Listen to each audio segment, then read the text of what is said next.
In this first lecture, we will talk about independent versus interdependent actions. These are simple concepts, but they are very, very important in understanding what we will do later on. Independent actions are actions we take without paying too much attention to what other people do or what other people think we ought to do. Typical examples are customs or moral behavior. Interdependent action are what matters most to the study of social norms, and these are actions that strongly depend or are influenced by what other people do or what other people think we should do. Other people must be specified. What do we mean? We mean what we call reference network. The reference network is simply made of people whose action and opinions we care about when we make our choices. Have a nice lecture.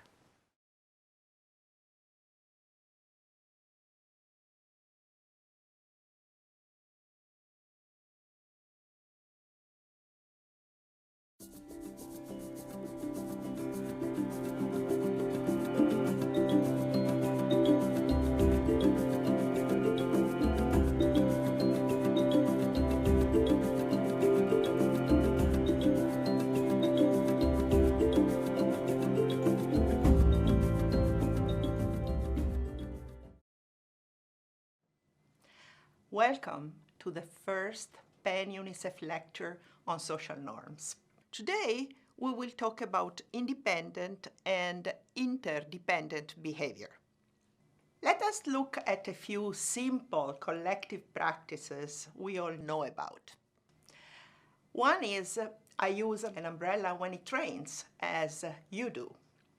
Another is, according to some religions, a set of dietary rules. And these are collective practices for the religious people who follow those rules. Another very, very important common practice that UNICEF is working on all over the developing world is open defecation. Another common practice, unfortunately common, is corruption. Another practice we all know about is dress code. And something else that UNICEF and other NGOs work on is child marriage. So these are all examples of collective practices.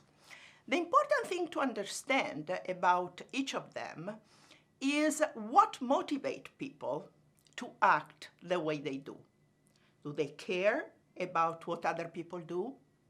Do they care about what other people expect them to do? So the main question you have to ask is when people collectively engage in a practice, we want to know if their behavior is socially motivated. And socially motivated means they care about what other people think, what other people do, what other people approve or disapprove of. Now, let's look at people using umbrellas when it rains. If I approach anyone in the street and ask them, why are you using the umbrella? The person will look at me as if I'm asking a really stupid question and answer, well, it rains, don't you see? And the important thing, I can ask this person, okay, do you see other people using umbrella? Do you expect them to using umbrella when it rains? Yes, of course. What a stupid question. And then I can ask, well, do you care whether other people use umbrella or not? And they may look at me again and answer, no, we don't care. We only care not to be wet when it rains. So what I'm going to say here is their behavior is not motivated by what other people do. So their actions are independent from the action of other people that walk in the street like them.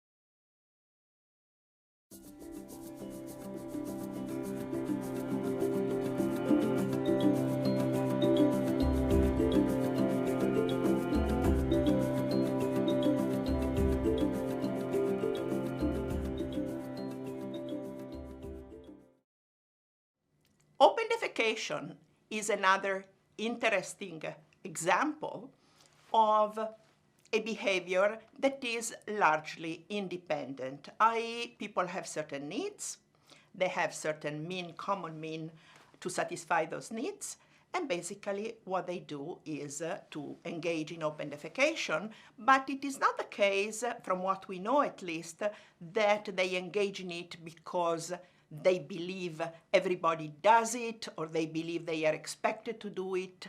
They just do it because they need to do it.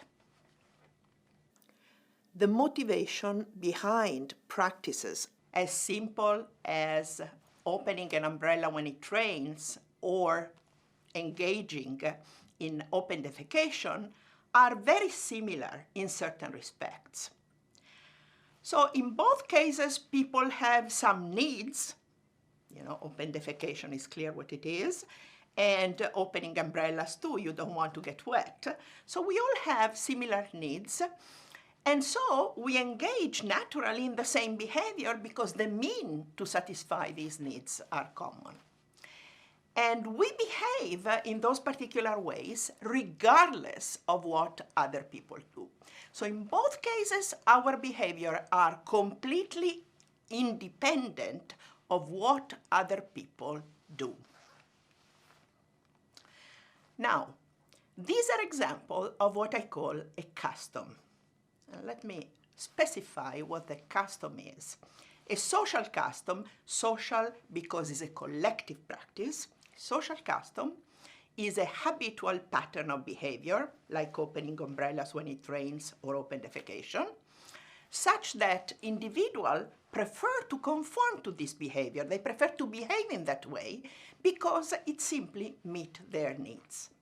So even if I ask people, what do you think other people do? They say, yes, people, behave in such and such way. People use umbrellas. People defecate in the open. What matters is that their motivation is not a social motivation. It's a purely individual motivation. They follow their needs, given the means they have. Open defecation is the practice of defecating in the open field, streams, or water bodies. People just practice open defecation because it requires the least amount of work. You don't have to build or clean anything. No one really realizes that their act is harmful to others. In most cases, open defecation can be considered a custom. What I mean is it's observable, but usually not conditional on whether or not others openly defecate or what other people think of you when you practice open defecation. Moral and religious rules are, similar cases of independent behavior. They are like custom in the sense that we obey these rules, we adhere to these rules for purely personal reasons, not because what others do. Let me give you an example. I strongly believe we should not harm innocent people. And I know my friends think likewise. But the fact that they think likewise doesn't motivate me, to act in that particular way. Is my value, my belief that people should not be harmed, that the innocent should not be harmed, that motivate me to act in a particular way. Or think of a religious person who obeys certain dietary laws. They may kashrut, they may Muslim. Lots of religions have dietary laws, and people obey them because it's part of the religious code, not because other people that belong to the religion do or don't do that. So these are other examples of personal reasons and independent behaviors.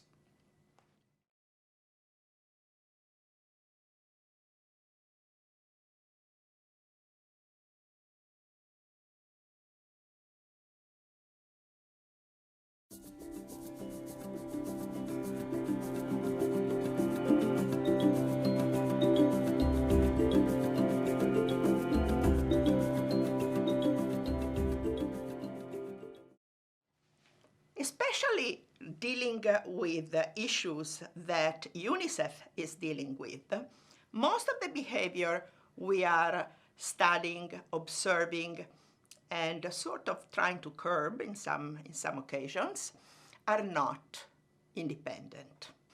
So there are many behaviors that are very important behavior where people do care about what other people do and or think. Let's look at some examples.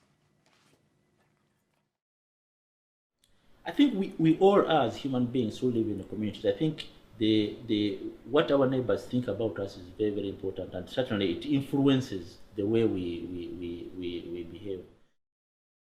We look at different countries, different contexts, and especially Congo and the Plateau. Why mothers do not breastfeed properly is because they believe that other mothers do the same. That is the reason they gave to us in the Plateau region in Congo. All mothers are giving water to their babies at birth, so they want to do the same. When we evaluated the intervention, we found that mothers know the benefits of breast milk and exclusive breastfeeding. They know why it is important to exclusively breastfeed their baby, but they didn't endorse the practice because they were afraid to be different from other mothers. Traffic is a great example of interdependent behavior.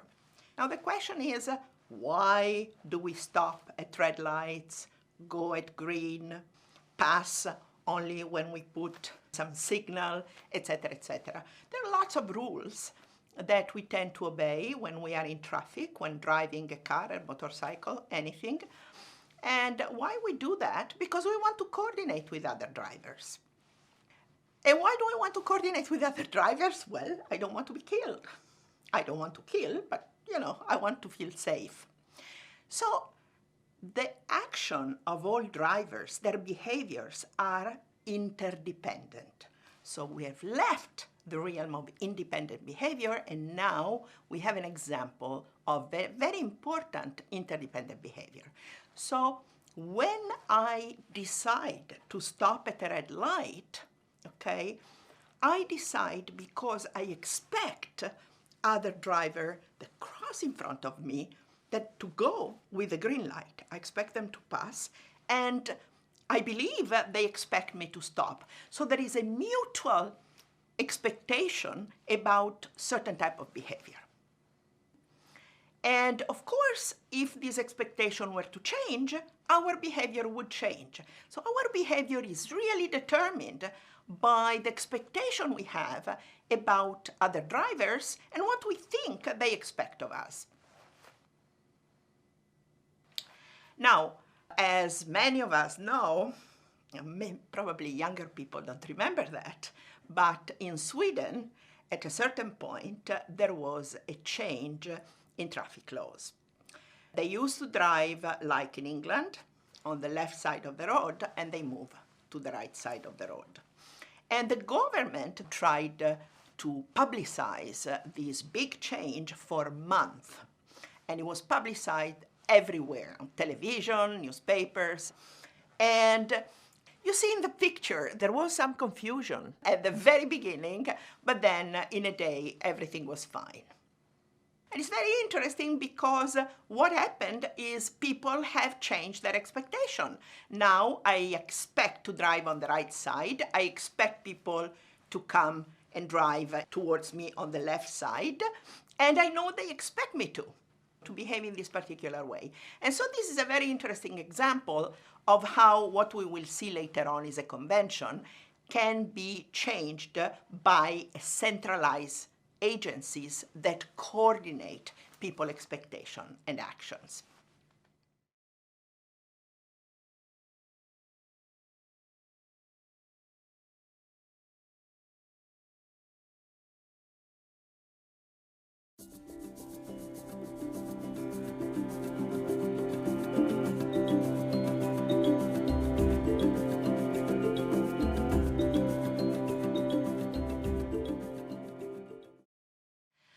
Now, interdependent behavior is everywhere.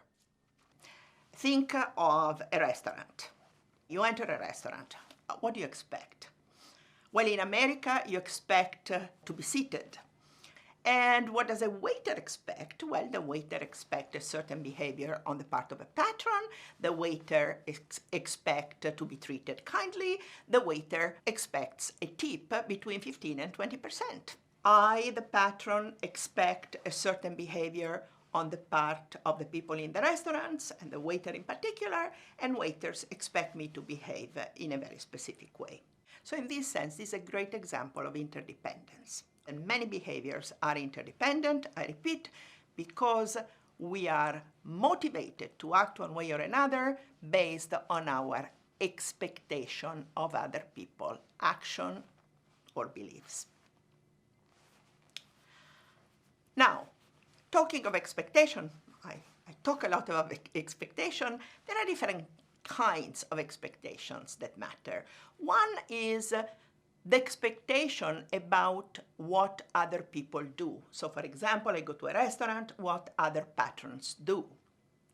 And another instead is a slightly different expectation, not what they do, what other people think I should do.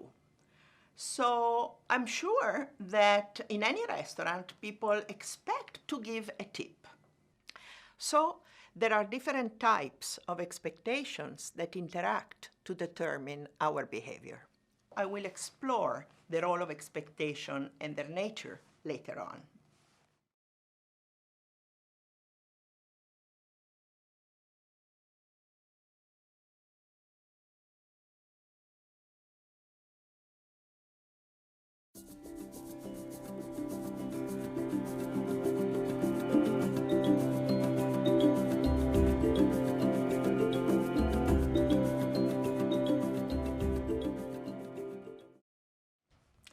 Now, when I talk of interdependent behavior, I always give you examples, like the case of the restaurant or the case of the traffic, coordinating on traffic. The kind of example I give you, I always presume that the interdependence is not with everybody in the world or with everybody in America, but it is with people that matter to me in that particular situation. And I call it more technically a reference network. So a reference network is a set of individuals who matter to me when I have to make a particular decision. And of course, the reference network will vary from a situation to another. So think of traffic. I'm driving in Philadelphia. Well, my reference network is the people who bike, walk, or drive in Philadelphia. I couldn't care less what happens in New York or Baltimore. So my reference network is usually local. And the interdependence means that what I expect people in the reference network to do and what I think they believe I should do or what they think is appropriate or inappropriate to do matters to me a great deal. Let me give you a few examples of reference networks. Well, the first I just gave you, my reference network in Philadelphia is all the other pedestrian drivers, bikers, whatever, on the road. But suppose you're a student, what's your reference network? Well, typically will be your parents who pay the bill and your friends at school, your group, your gang, and your teachers will also be part of your reference network. In a restaurant, what's a reference network? Well, the waiters and the other customers. If you think of child marriage, let's say, who's the reference network? Well, other families in the area where you live who marry their girls very early and possibly expect you to behave in a similar way. The parents also do marry the young child because they are compelled to. They belong to a community where it is a norm. So they ought to do it because the network in the community do the same thing. The traditional rulers, the religious rulers, or the father, or the parents in the same community do marry their young children, especially the young girl, very, very early. As I said, the reference network is usually close to you, but not necessarily. There was an interesting case of families of Somali origins. They were emigrated to Minneapolis, which is a US city, and they sent their young daughters back in Africa, in their own countries, to get genital cutting. Who are the reference networks of the Somali people in Minneapolis who send the girls back to Somalia to be cut? Well, the reference network is the people back in their own countries. So the reference network just means the people that you care about when you make a particular decision. These people may not be sitting there with you or nearby you. They may be a continent apart, but they still matter. What they do matter, and what they think you should do matter a lot. Having defined reference networks, I want to point out that in all the following lectures, when I talk of social expectations, empirical and normative, I'm always referring to expectations relative to a reference network. The social expectations that matter, those that have an influence on behavior, are always expectations about a specific reference network.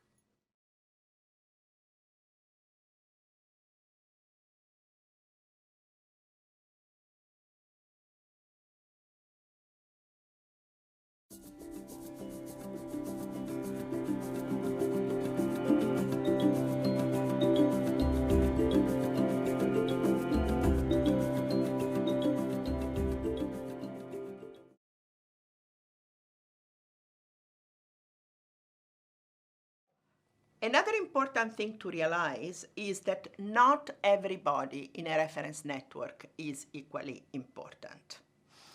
Sometimes religious leaders are crucial in one's reference network. Sometimes one's family, one's relatives. Think of the Middle Eastern that look at their families and friends continents apart to decide what to do with a straying daughter. Sometimes are community leaders, sometimes are people you work with, so it depends very much on the situation at hand. Let's hear some examples. Basically, most people care about the opinion of their neighbors, those who are close to them. They also care about the opinion of their leaders, their community leaders, religious leaders, and the opinion leaders within the community. Those who, if they found out that they were practicing open defecation, will certainly not approve of it. It matters to them a lot that such people will find out exactly that they're involved in practicing open defecation, so they care. I think it's different in every community. In cases like in Zambia, the traditional leaders have a lot of influence in how people behave. In places, it's the religious leader. In other places I've worked, outsiders even play a strong role in motivating others to change their behavior. It won't be as much pressure if somebody from the outside, say a health officer, comes and tells them about the danger of this in terms of disease and the rest. This is the guy, coming from somewhere and telling us what to do. Who is he? But it's another matter when they're chief, when they're neighbor, when the children going to school, they learn that this is a very, very dangerous thing, and then their own, the other sibling, the other children in the same school say that, look, you people, you are, this is what is happening within your own household. They will come back and put pressure on the family. We've seen actually this happen in Tanzania. We've seen this happen actually in Zanzibar as well. So that happens. So the pressure comes from so many different points that actually people change. Reference networks have a network structure. And what do I mean by that? I'll give you some example. Look at this particular network. This network has a center, i.e. there is a person there who has a lot of connection with other people that do not connect to each other. So they connect only to this person. It may be a case where a religious leader dictates certain behavior, and people just look at the religious reader. They don't look at each other. The religious reader is at the center of their network. And so in these cases, you would want to approach the religious leader if you aim, for example, to obtain a change in behavior. Another situation, which is far more common, is one in which you have a set of dispersed networks, dispersed but connected. So you can see that in each network there is a central person who has quite a few connections with other people, and usually this central person has a connection with other networks. In this example, there are 1, 2, 3, 4 small networks that all connect to the central network. And then there is this interesting case in which, unlike in the centralized network, all the people have a far more similar number of connections, rather than one person or a small set of people dominating the network. Depending on the particular network being represented, this might mean that influence is much more dispersed among the people, or that information could spread through many different channels, rather than having to flow through a small set of key individuals.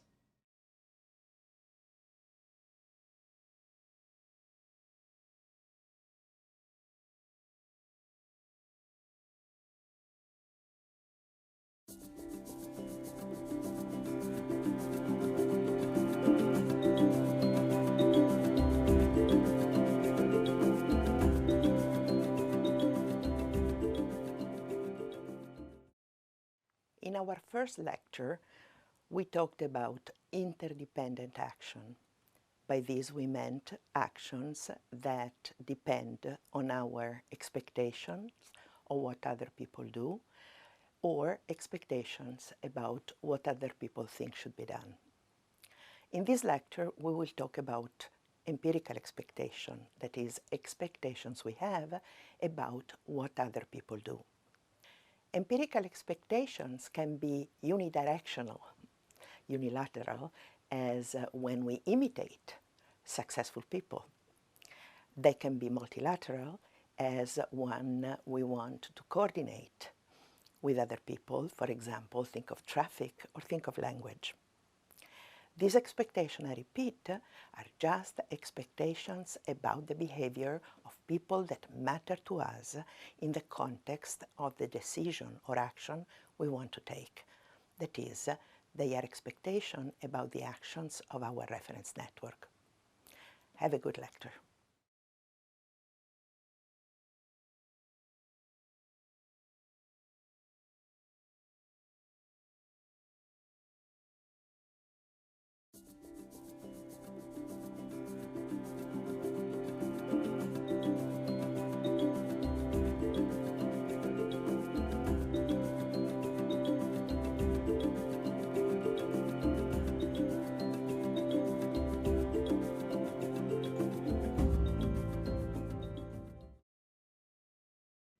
Last time we talked about the importance of expectations in interdependent behavior, i.e. when behaviors are interdependent, we have expectation about other people, and sometimes these people have expectation about us, not always though, we shall see. I will discuss here a type of expectation that I call empirical expectation. So empirical expectations are expectations about what people that matter to us, i.e. what people in our reference network, again it can be close or far away, what they do, how they act. And typically in interdependent behavior, these empirical expectations matter a lot to our decision to do one thing or another. Let me give you again an example from driving. So if I drive in England, I know that they drive on the left side of the road. So what I'm going to do, I rent a car, I are some mistakes, I go on the left side of the road. Why? Because this is what I expect people to do and what I know they expect me to do. I don't want to wreak havoc. So my behavior is interdependent, and it depends on what I expect other drivers to do, on my empirical expectation about other drivers. Restaurant story. Where do I put my napkin? Well, I put my napkin on my lap. Why? Because this is what we all do.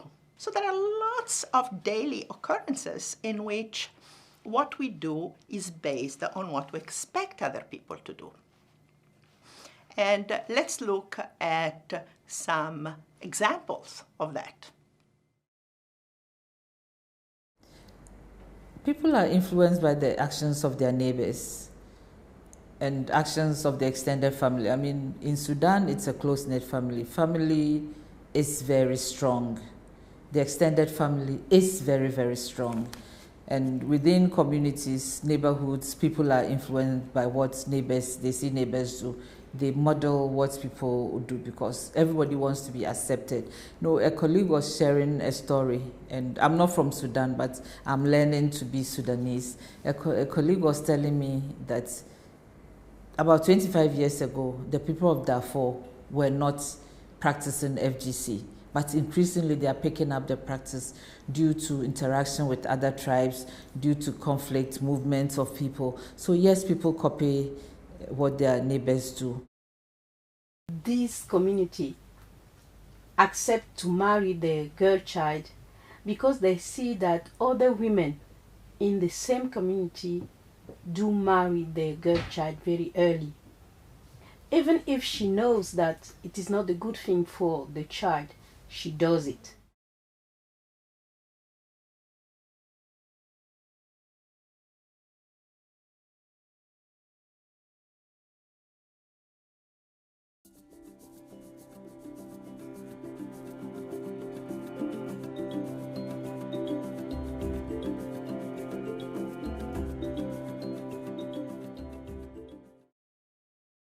Now, there are many scenarios in which empirical expectations do matter to one's choice. One typical example is imitation. When I imitate someone, I have certain expectation about their behavior. Think of Sex and the City. The actresses in Sex and the City were very well dressed, very nice dress, and had very nice shoes. And what happened is a lot of women started buying the same shoes. They wanted to imitate those actresses. They liked them. They wanted to feel cool. They wanted to feel good. And very often when we imitate, this is one of the motives we have. The picture is a picture of teenage girls. And what these girls want is to imitate other girls who are hot, successful, popular, attractive, and whatnot. Fashion is a case of imitation. And typically you follow a fashion because you want to be fashionable. What does it mean? You want to be accepted in a certain group. You want to be liked, you want to look like somebody you like, and so on and so forth. And your expectation about these fashionable people are what drive your choice to buy a certain type of clothes or shoes or whatever. Now, a very common saying is dress for success. And it's very interesting because people want to imitate successful people. That's natural. It's adaptive, if you will. But the problem is you don't know why these people are successful, and so you look at some external features, and suppose they dress in a particular way, and then probably they will be imitated, and this may be a big mistake, because obviously success doesn't depend on the dress, but people want to copy successful people, and they zero in features that are easily observable. And this is another case of empirical expectation. We also very often, in very ambiguous, unclear situation, we don't know much, we look at what other people do. This is called social proof. I give you an example. When I had to buy a new refrigerator, I had no idea of which model was a good one. They all look good to me. So what people do normally, go to Yahoo, to Amazon, and look at reports of customers. And the more people say, oh, Viking is fantastic, the more people will feel safer in buying a Viking refrigerator. So this is an example of social proof. We know that consumers base their decision on what they observe other people doing. And why do we do that? Well, again, as I said, because if I look at the Amazon reports and I see that there are 100 reports about Viking being a great refrigerator, I think they know what they are doing. They bought it. And so I imitate them. Now, we know there are many businesses that have been very successful just using social proof. Think of Yelp, Angie's List. You go there and you look for, who knows, a contractor, and basically you don't know, you're very uncertain, you don't have friends that can tell you where to go, what to do, and what you do is just go to Angie's List, look at the list, and basically the grades that people give to contractors, and you sort of feel reassured. You want to be right in your choice. A third case is a case that I just discussed. We want to coordinate with other people, and when we want to coordinate, empirical expectation matter. We will talk more about coordination in the next lecture.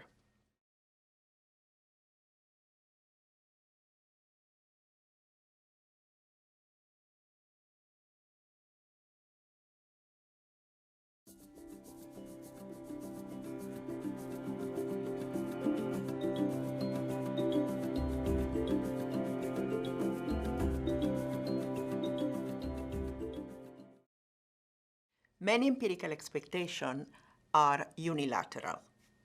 When the girl imitates the dress of the famous actress or the cool girls in the school, she has expectation about them. They don't have expectation about her. And both imitation and social proof only rely on unilateral expectation. So this is the case. There is the girl with the shoes in mind, and she has expectation about the cool girls. They don't have any expectation about her. They don't care. They couldn't care less. And so cases of imitation, this case, cases of social proof, are all cases of unilateral empirical expectation. Unilateral, yes, but important also, because the person who imitates will act on the basis of these expectations. Now, whenever we want to coordinate with others, empirical expectation matter. And in traffic, you drive in a certain way, you stop, you go, you signal, because you have empirical expectation about other drivers.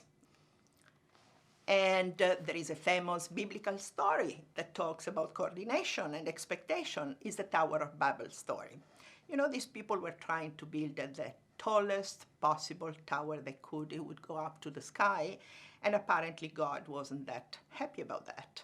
And so what happened is God created basically many different languages. So people couldn't speak the same language anymore, and they couldn't translate, obviously, and so they could not coordinate in working together. This is an example of how language and communication serve as coordinating devices. Coordination means that we have expectations about what other people do, or, in the case of language, what they mean. There is a case I will discuss at length later on, and we will have an interview about this case. Think of child marriage. Even in child marriage, there is an element of coordination. Here there is a picture of an older man and a very young bride. The important thing is, if you want to coordinate with other families, and they all marry their girls very young, and older men expect a young bride, then If you want to coordinate and these are your empirical expectations, this is what you should do with your daughter. India is home to the largest number of child brides in the world. About 1/3 of the world's child brides live in India. About 30% of girls in India get married before they reach their 18th birthday. The decisions are generally taken by the parents. The extended family may also get involved in the decisions, but the father usually has the last word. Marrying in sync with the rest of the reference group is important. A sense of going with the flow and marrying girls at the right age, when all the other girls seem to be getting married. Parents don't want to risk that their daughter is left behind.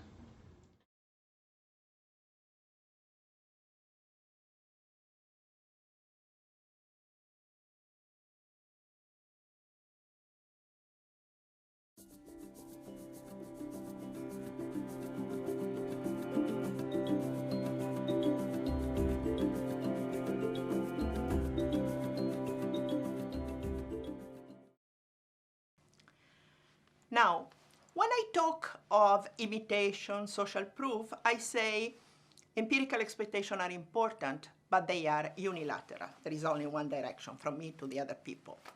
When I talk of traffic, marriage,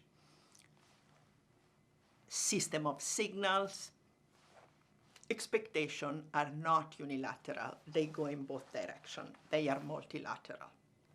So when we coordinate with other people, expectations matter, empirical expectation, but they must be multilateral. We all, the party in this interaction, hold expectations about each other. Now let's look at this. Traffic. We have multilateral expectations that allow for coordination. I stop, he goes, he stops, I go. And it's interesting, bribing. Did you think of bribing as a situation when multilateral expectations play an important role? They must. You expect the person that you bribe, first of all, not to denounce you, and also to want a bribe.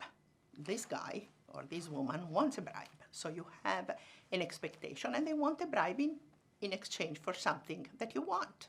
And you, the person receiving the bribe, expect a bribe from the briber in order to provide a service. So there is a web of mutual expectation, and without this multilateral expectation, there wouldn't be a bribing transaction. So these expectations are very important.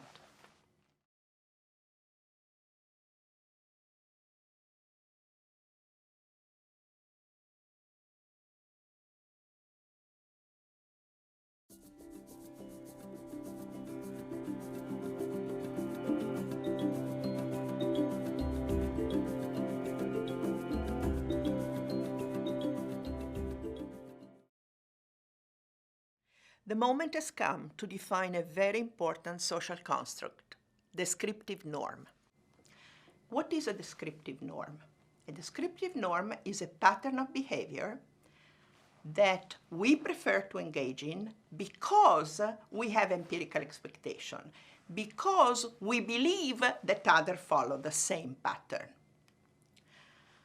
Now, let me say something about descriptive norm, because this is a concept that you will find used and abused in social psychology. And my definition is different in the following sense. In social psychology, a descriptive norm is meant to be a pattern of behavior that people regularly engage in, and normal behavior, if you will. But this does not distinguish between two very important things, independent and interdependent behavior. Open defecation is an independent behavior, is a pattern of behavior, is normal, people engage in it, but expectation play no role. So I want to use the word descriptive norm only for those cases in which, yes, there is a pattern of behavior, but it is interdependent. So descriptive norms are crucially interdependent behaviors. So expectations matter. In customs, expectations do not matter. Here, they are at the center of attention, if you will. And so what I want to say, with any descriptive norm, holding certain empirical expectation motivates behavior, okay? And many of the behavior that I have just described are descriptive norms. Now let's look at a very specific definition of descriptive norm. Is a pattern of behavior, so is collectively expressed, if you will, such that individuals prefer to conform on condition that they believe that most people in the reference network conform to it. So I prefer to conform on condition of having certain empirical expectation. So I think this is a more precise definition of descriptive norm than that you usually find in social psychology. And it's very important, as we shall see later on, when we deal with interventions. We need to know if something is a custom versus a descriptive norm in order to intervene. Now, notice that I point my finger and I say individuals prefer to conform on the condition of having certain empirical expectation. What does it mean? It means they don't prefer to conform to court. They don't prefer that action independently of what other people do. They prefer precisely because other people do it. Okay? So they prefer on condition of believing that other people that matter to them do it. So the preference is conditional on social expectations. And descriptive norm, I want to say for the nth time, differ from custom because empirical expectation matter to choice.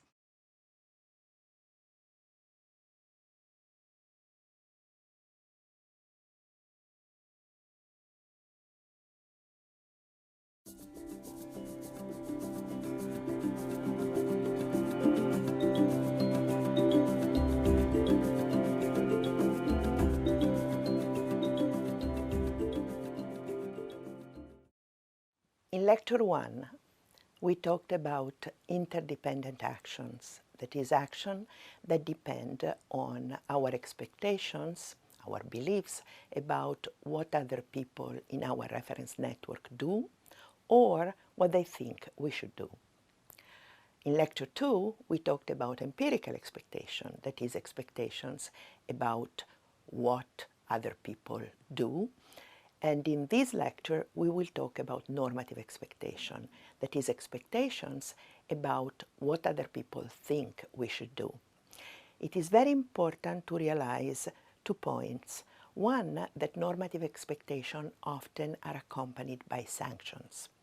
That is, if other people believe we should, we ought to behave in a particular way, often they are prepared to sanction our transgressing this behavior. On the other hand, it is very important to distinguish normative expectation from personal normative beliefs. That is, normative expectation are beliefs about what other people think we should do. Personal normative beliefs are our personal beliefs about what we think we should do. The two kinds of beliefs may be very different. Enjoy the lecture.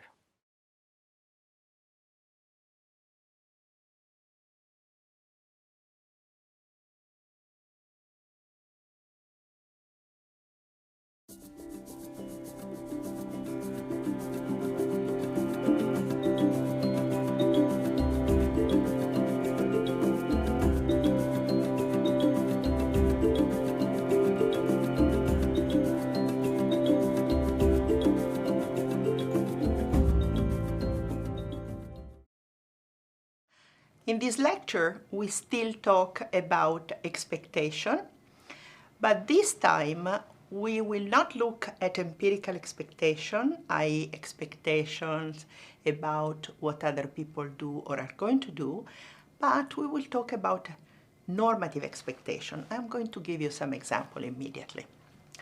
These examples are examples that people that were participating in the PEN UNICEF training course of social norm gave me, and I have tons of them.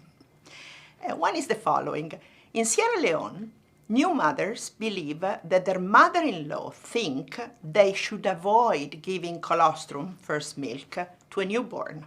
So it is very important they have this expectation, this belief about what the mother-in-law believes should be done.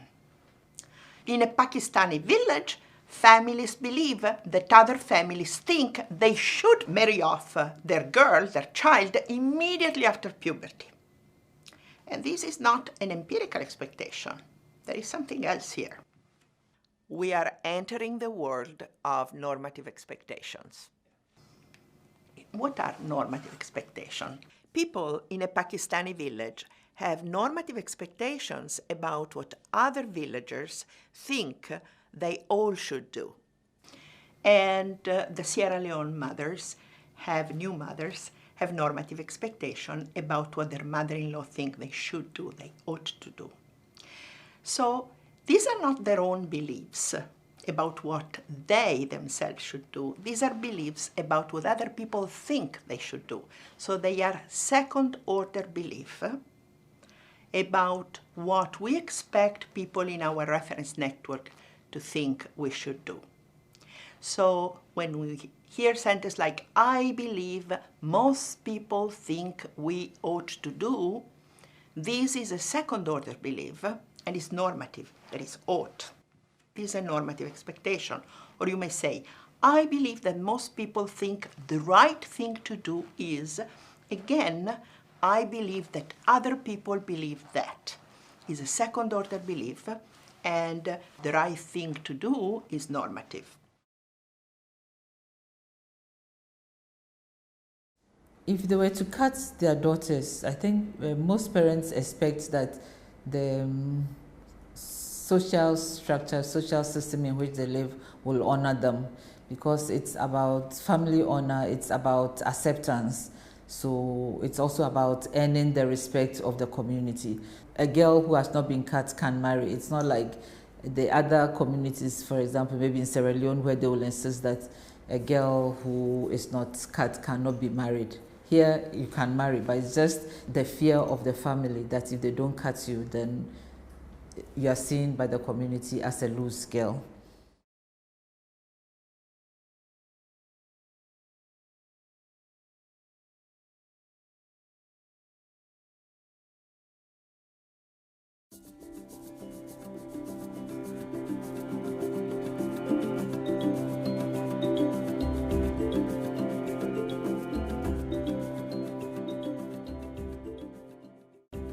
Now, very often, but not always, the normative expectations are paired with the expectation of sanction.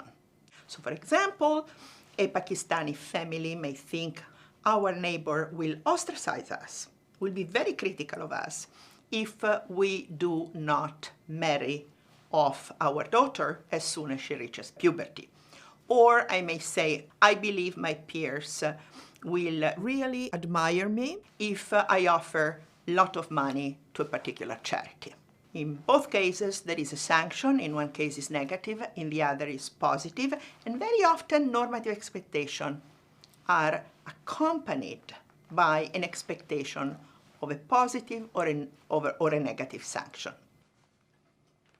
When I discuss in another lecture social norms, I will really point out the importance of sanctions, but I preview you, I don't believe the social norms necessarily are accompanied by sanctions.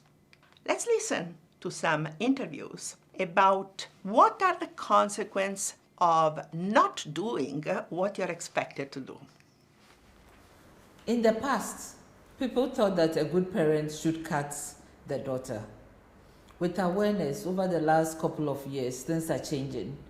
But way back when it was a strong practice, when we hadn't really started awareness, the expectation was that good parents should pay for their daughters to be cut. So you pay for your daughter to be cut and then you have a celebration. When parents do not cut their daughters, there are quite a number of negative repercussions, especially in the rural and close-knit communities, because people sort of, they intermarry, they are together, they do everything together.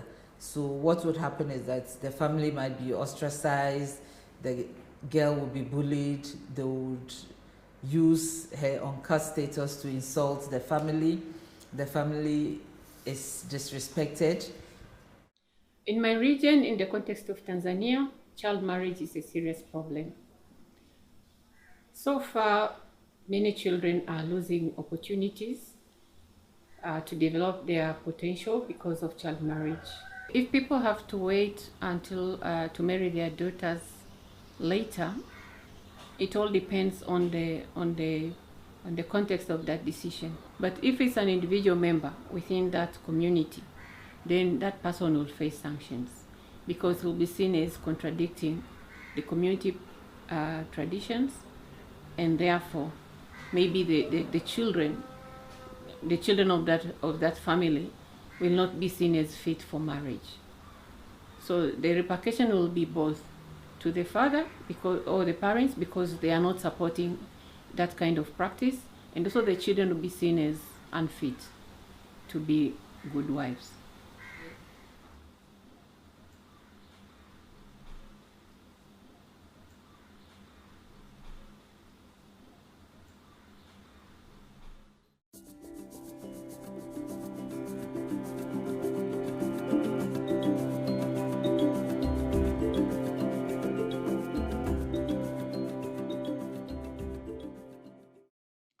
Now, let's summarize. I talk up to now of social expectation. So social expectation are expectation about the behavior of other people, empirical expectation, or the beliefs that other people have. In particular, beliefs about what one should, ought to do, what is good to do, or what is bad to do, what they approve or disapprove of. And these are normative expectations. Now remember, I repeat, what are empirical expectations? Let me give an example. In the Maya community, people believe that girls always marry right after puberty. And you see, when you do surveys, a lot of surveys center on empirical expectation. They ask people, what do you think people in your community do? So they want to elicit this kind of expectation. When we elicit normative expectation instead, we ask people what they believe people in their community think they should do, they ought to do. So for example, in the Plateau region of Congo, a young mother believed that people think that a woman should never disobey her mother-in-law. This is very important. This is a second order belief. Again, what I think people think I should do. Like empirical expectation, normative expectation are reference network dependent. We don't care what people far away or people we don't care about think or do. I may not care that my neighbor that I never see think that stealing is wrong. Do I care what he thinks? No. But I do care whether my family and friends think that stealing is wrong. So it's very important to realize and remember that the reference network is important both with empirical but also normative expectations. If someone, for example, is an open defecator, and they feel that their neighbors or the people who are around them disapprove, obviously they'll be able to. They should be that fear of shame. I think would be a very, very important motivation for them to change. Now, it's just not neighbors, but I think within the neighbors, you need to look at the key influential groups. For example, we have in any community you have leaders, whether they are political or religious or faith-based organization leaders. We have traditional systems. You've got chiefs, you've got sub-chiefs, you've got clans, you've got So you need to look at all those aspects in terms of the neighborhood to make sure that you target them in terms of influencing the change in behavior with the target groups. I think it's different in every community. In cases like in Zambia, the traditional leaders have a lot of influence in how people behave. In places, it's the religious leader. In other places I've worked, outsiders even play a strong role in motivating others to change their behavior. Usually when a visitor comes to their house, they want to impress them. Um, we have maximized this in the programming by having facilitators who are not from their communities but from other towns or localities to do the facilitation. We get more immediate outcomes when we do this.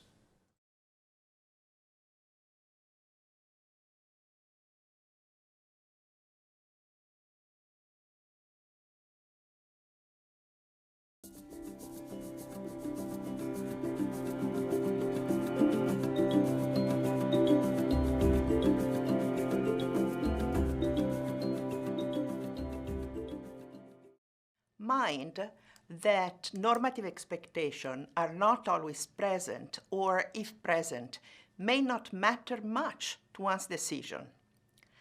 We may have beliefs about what other people think we should or should not do, but do we care? In the case of customs and descriptive norms, normative expectations play no role. They do not matter to choice.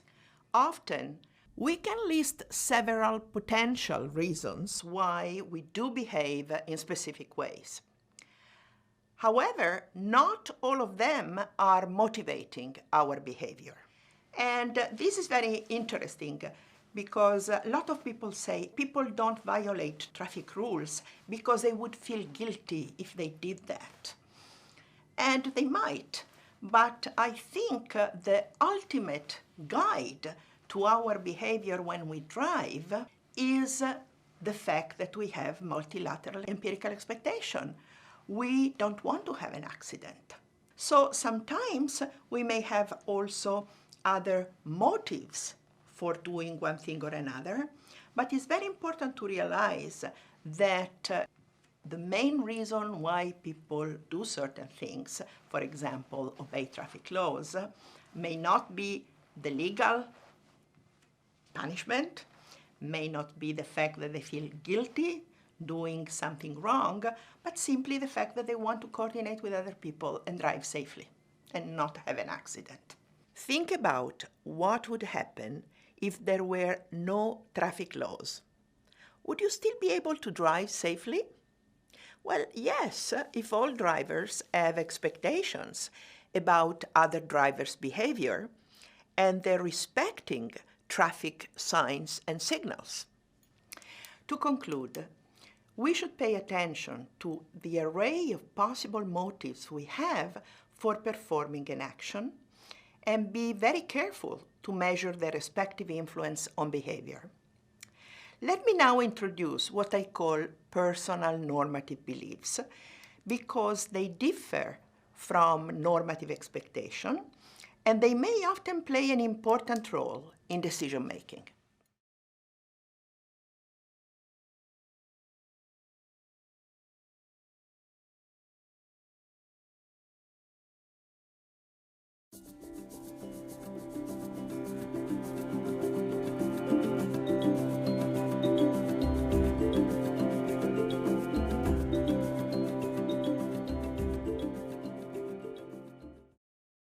In this new lecture, we will talk about personal normative beliefs. These are not normative expectations that we discussed in the previous lecture. Let me remind you, normative expectations are our beliefs about what other people that matter to us believe we should do. Personal normative beliefs are our personal beliefs about what we should do. Typically, moral beliefs, religious beliefs are personal normative beliefs about what we should do, what we ought to do. Is there a relationship between personal normative beliefs and normative expectation? There may be or there may not be. It may be the case that our personal normative beliefs, let's say our moral convictions, are very different from what people think we should do, or they may be absolutely in line with them. Let's see why. Have a nice lecture.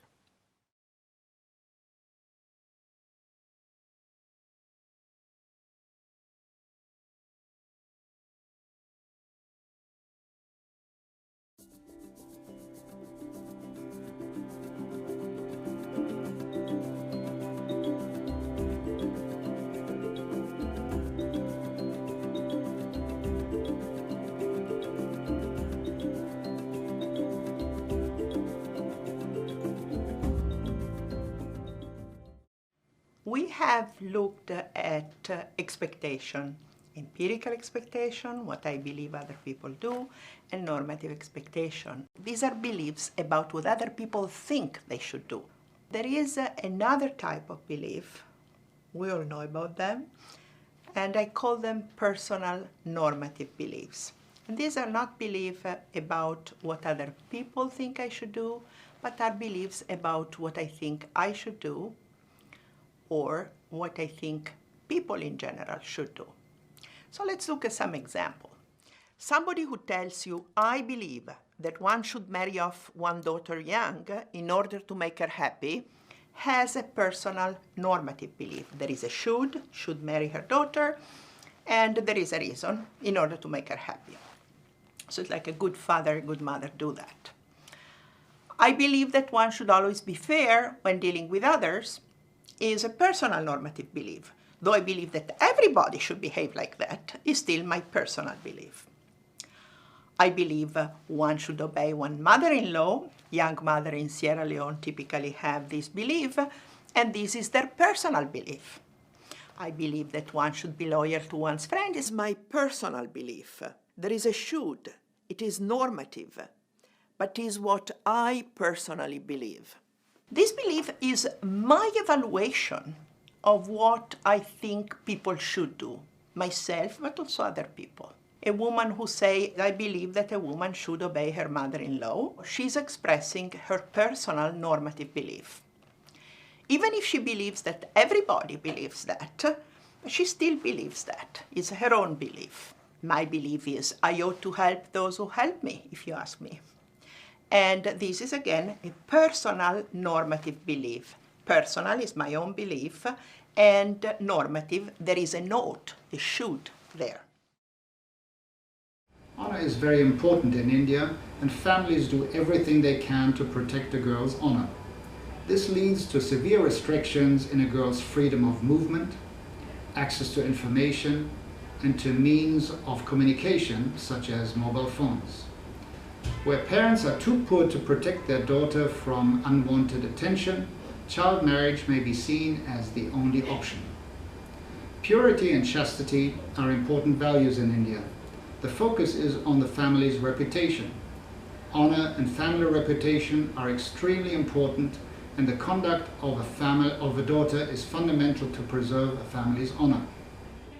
Typically, personal normative beliefs are lumped together with the concept of attitude, which is a concept widely used in social psychology, for example, or when you look at surveys like the Knowledge, Attitude and Practice survey typically used by UNICEF, for example, the concept of attitude is very prominent.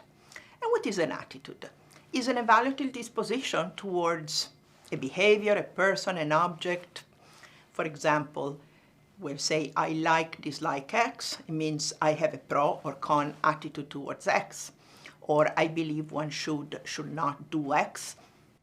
I have a pro-con attitude. I approve, disapprove of, again, express attitudes.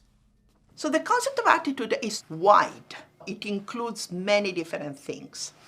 And I much prefer, both in these lectures and in surveys, to concentrate on personal normative belief, to ask people very specifically about their personal normative beliefs. So we want to be very precise. Let me add why I prefer to use personal normative beliefs instead of attitude. Personal normative beliefs allow me to make a clear distinction between different types of beliefs. For example, a prudential belief, I should not smoke because it is bad for my health, is very different from a quasi-moral belief. I should not smoke because I should not harm those around me. So you see that we may use normative in very different ways that should be very carefully distinguished when we measure beliefs.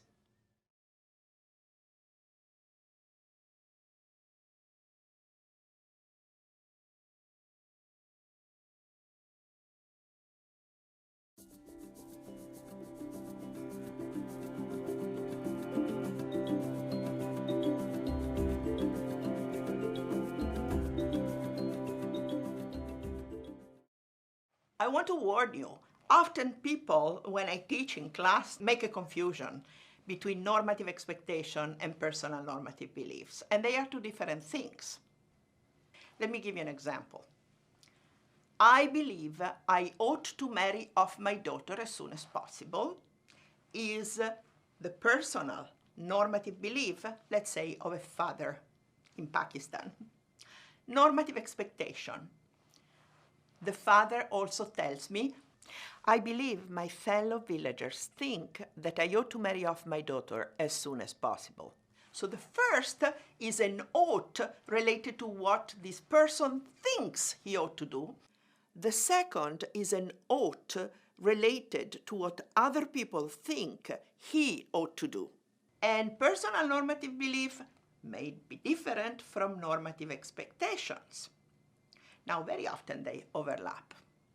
In very tight communities, people are close to each other. Very often personal normative and normative expectation go together. However, this doesn't happen all the time, and we will dedicate one lecture to what happens and how can we measure that when the two things diverge. Personal normative belief usually matter to choice. But normative expectation, I want to argue, carry more weight. Often they support each other. As I said, I believe that one should not harm innocent people, and I think all my friends believe that one should not harm innocent people. So there is a personal normative belief and normative expectation. They go together. Very often this happens, okay? But sometimes this does not happen. And you have to be able, especially in measurement, to distinguish between the two, the personal normative belief and the normative expectation. In my experience, I think there's a discrepancy between what people think they ought to do and what they think their peers think they should do. In the context of child marriage, when you look at individual parents, they have seen now the consequence of child marriage, like the high rate of maternal mortality, which is now occurring a lot to children who are married early. There's the issue of gender-based violence. These children are going into marriage without any skills, without any support. Some of them become isolated, and they don't have any mechanism to interact and network with others. But because this is something which they know or they feel that the society wants them to do, they conform to that practice. So their personal conviction is being overridden by the community perception and expectation. It happens sometimes that personal normative beliefs are enough to motivate behavior. And I discuss that when I talk of independent action. Again, let's go back. Independent action is action that is not motivated by what I believe other people do or think I should do. So if I am a very religious person, I will have very strong personal normative beliefs, and usually I don't care about what other people, even people close to me in my circle, think I ought to do. Moral, if I have a very strong moral values, moral beliefs, then typically these will be enough to motivate me to act one way or another. Normative expectation will not be motivating me, nor empirical ones, of course. They will not matter to my choice. So sometimes personal normative beliefs take the full stage and is the case when we have moral or religious beliefs that are independent of our social expectation.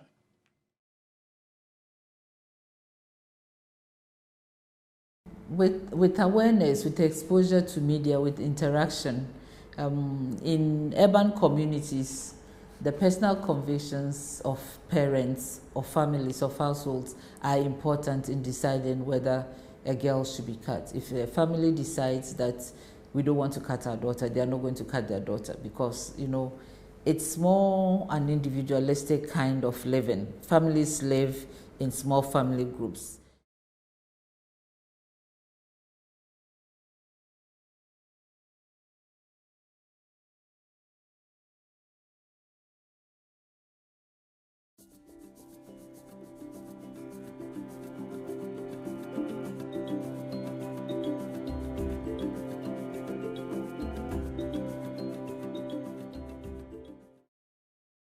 Now, just for you to remember what we're talking about, I prepare a diagnostic summary.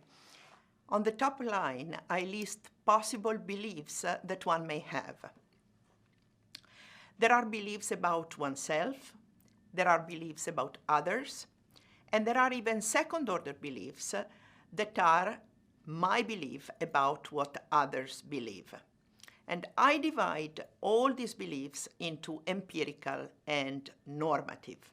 So, for example, an empirical belief about self is a belief about what I am going to do.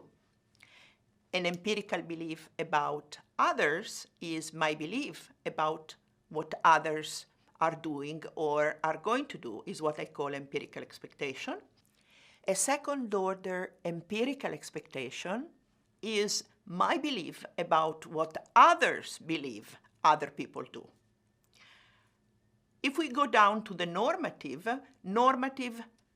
belief about self is what I believe I should do, is what I've called a personal normative belief.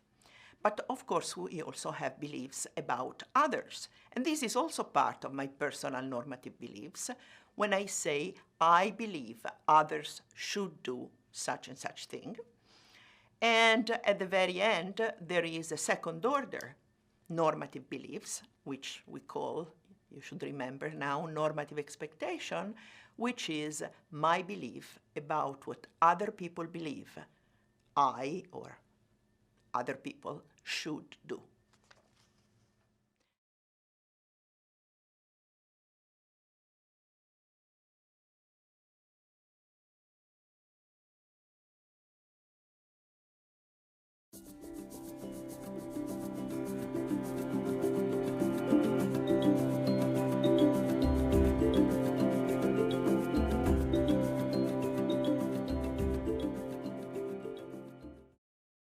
This lecture is about conditional preferences.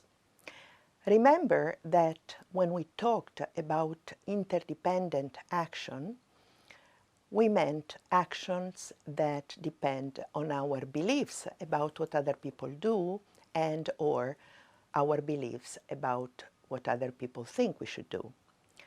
We have analyzed such social expectations in lectures 2 and 3 when we talk about empirical and normative expectation. Now suppose we have evidence through measurement that people do have such expectations. The next question is, do they matter to their choice? Do they have a causal influence on their choice? This is very important to ask, and it is very important to find measures of conditional preferences. The kind of measure we have are measures of what would happen if such expectations were different. We can do it with surveys or vignettes and present people with hypothetical situation where indeed these expectations are different. And then we look at whether behavior would change or not. If different expectations lead to different behavior, then we know that people have conditional preferences. Have a nice lecture.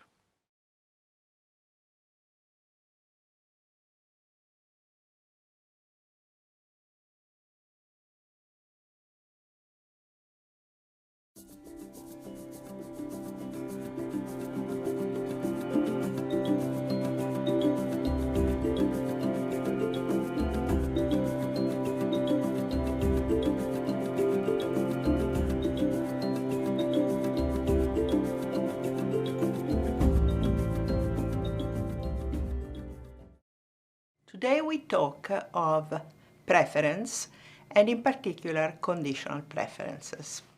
Remember the definition of descriptive norms. A descriptive norm is a pattern of behavior such that individuals prefer to conform to it on the condition that they believe that most people in the referent network conform to it, which means they have empirical expectation about the behavior of people in the reference network, and these expectations matter to their choice. So descriptive norms are based on empirical expectations. As we shall see in Lecture 6, when we introduce social norms, we will also include normative expectations as expectations that matter to choice. What we say here about conditional preferences applies to both descriptive and social norms. In this lecture, I will focus on the prefer on condition that. That is, I will focus on conditional preferences. So the next question is, when do expectations matter? When they motivate behavior? Because people may have both empirical and normative expectations, why not? But they may not motivate behavior. So knowing that people have empirical and normative expectation does not yet tell us that they will have a causal effect on behavior. We need also to prefer to act in a certain way given that we have those expectations. The concept of preference is widely used, especially in economics. The preference is simply a disposition to act in a specific way in a specific situation or class of situation. So I have two choices, A or B, and if I choose A over B, it must be the case that all things considered, I prefer A to B. So preference and choice, and we know that from economics, are strictly connected. Now, people often think that having a preference for something means that you really like that particular thing. But preference and liking are two very different things. For example, I adore chocolate, but I can't eat it. And so if I go to an ice cream shop, I choose something completely different. I love chocolate, but I prefer some other taste in my ice cream. Same thing with child marriage. Parents prefer to marry off their young daughters, but it may be the case that they would have liked better to send them to school, wait a few years, and marry them later. So their preference for a certain behavior is very different from their really liking and endorsing that behavior. Or think of the Sierra Leone breastfeeding story. A young mother, suppose she learns about all the advantages of giving colostrum, first milk, to her baby. She's convinced. She would like to do that, but she prefers not to because she's still dependent on the judgment of her mother-in-law. So liking and preferring are two very different things. Preferring is connected to choice. Liking is not necessarily connected to choice.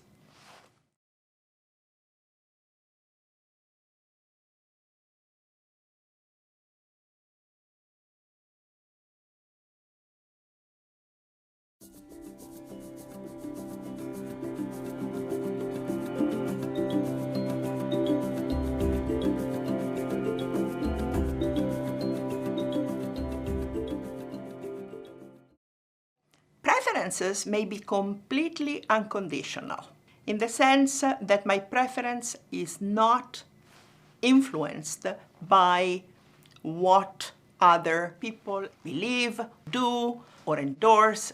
So my preference is socially unconditional. Is not conditional on having social expectation. So I may have social expectation, but they may have no effect on my choice. And in this sense, I say that my preference for a certain behavior, action, whatever, is unconditional. What we are interested in instead are conditional preferences. What does it mean? It means that my choice, your choice, depend upon what you think other people do or endorse. So it means that it's conditional either just on empirical expectation or on normative expectation too. In the case of a descriptive norm, the choice is conditional on empirical expectation only, and as we shall see in the case of social norm, this is for the future, a new lecture, is conditional also on normative expectation. The very important point to be made about conditional preference is that if my preferences are conditional, socially conditional, on what others do or approve, disapprove of, it means that my preference for doing something may be very different from my liking or endorsing that practice. So I may prefer to marry off my young daughter, but this doesn't mean that I really like the practice or endorse it. It means that my expectations have a huge influence on what I choose to do. In Sudan, people perceive there are problems with FGC. And basically these problems stem from the health risks. They think there are lots of health risks related to FGC. There are sexual problems in areas of sexual intercourse. There are psychological problems related to FGC, basically from the trauma of the when the girl is firstly cut, and memories of all the problems that girls face since childhood and all their life through. So there are, they conceive and they know that there are problems with FGC. It's part of their knowledge and experience.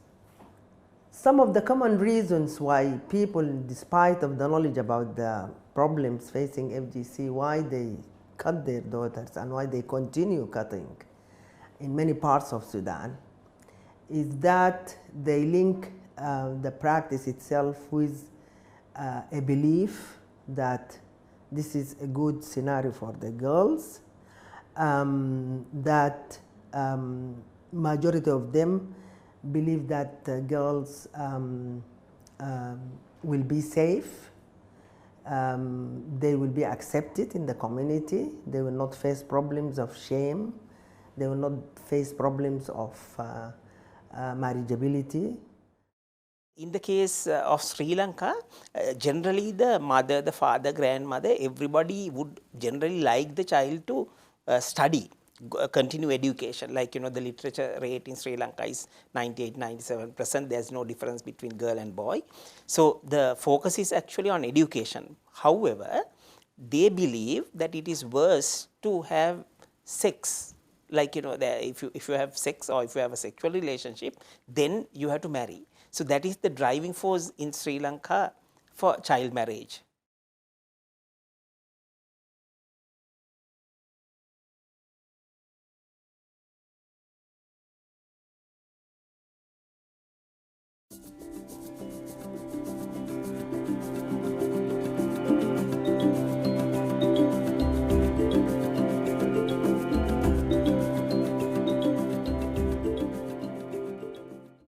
The important thing to realize is that, which is a nice thing actually for intervention, is that if preferences are conditional on social expectation, if the social expectation change, behavior will change too. So for example, whether I endorse or not feeding colostrum to my baby, what the mother-in-law wants me to do, I will do. But my choice is determined by a conditional preference to follow the behavior that my mother-in-law thinks is the right one. But the interesting thing is, if I have a conditional preference, if she were to change her mind, if all the old ladies in the village were to change their mind, I would change behavior. So conditionality has a saving grace, if you will, that because my choice is conditional on my expectation, if this expectation change, my behavior will change too. It's very important to be clear about this point. Now, suppose that you observe a consistency between social expectations and behavior. Can you infer that behavior is influenced by expectation? No, because correlation, as we know, is not causation. The fact that two elements are associated, go together, consistently go together, doesn't mean that one causes the other. The example I like is murder rates and ice cream consumption both go up in summer. In summer, people go outside more often. It's usually hot. But did eating ice cream cause murders or vice versa? Sometimes two phenomena have a common cause. But what would the common cause be? Hot weather? So there are a lot of things that go together, but they have no relationship, especially no causal relationship. Now, think of the umbrella case that I discussed in my first lecture. When I use an umbrella, it rains, so I expect lots of other people to use umbrellas. But does my expectation cause me to use the umbrella? Of course not. So there are actions, consistent action, all people behave in a certain way, they have expectation, but the connection between expectation and actions is not a causal one.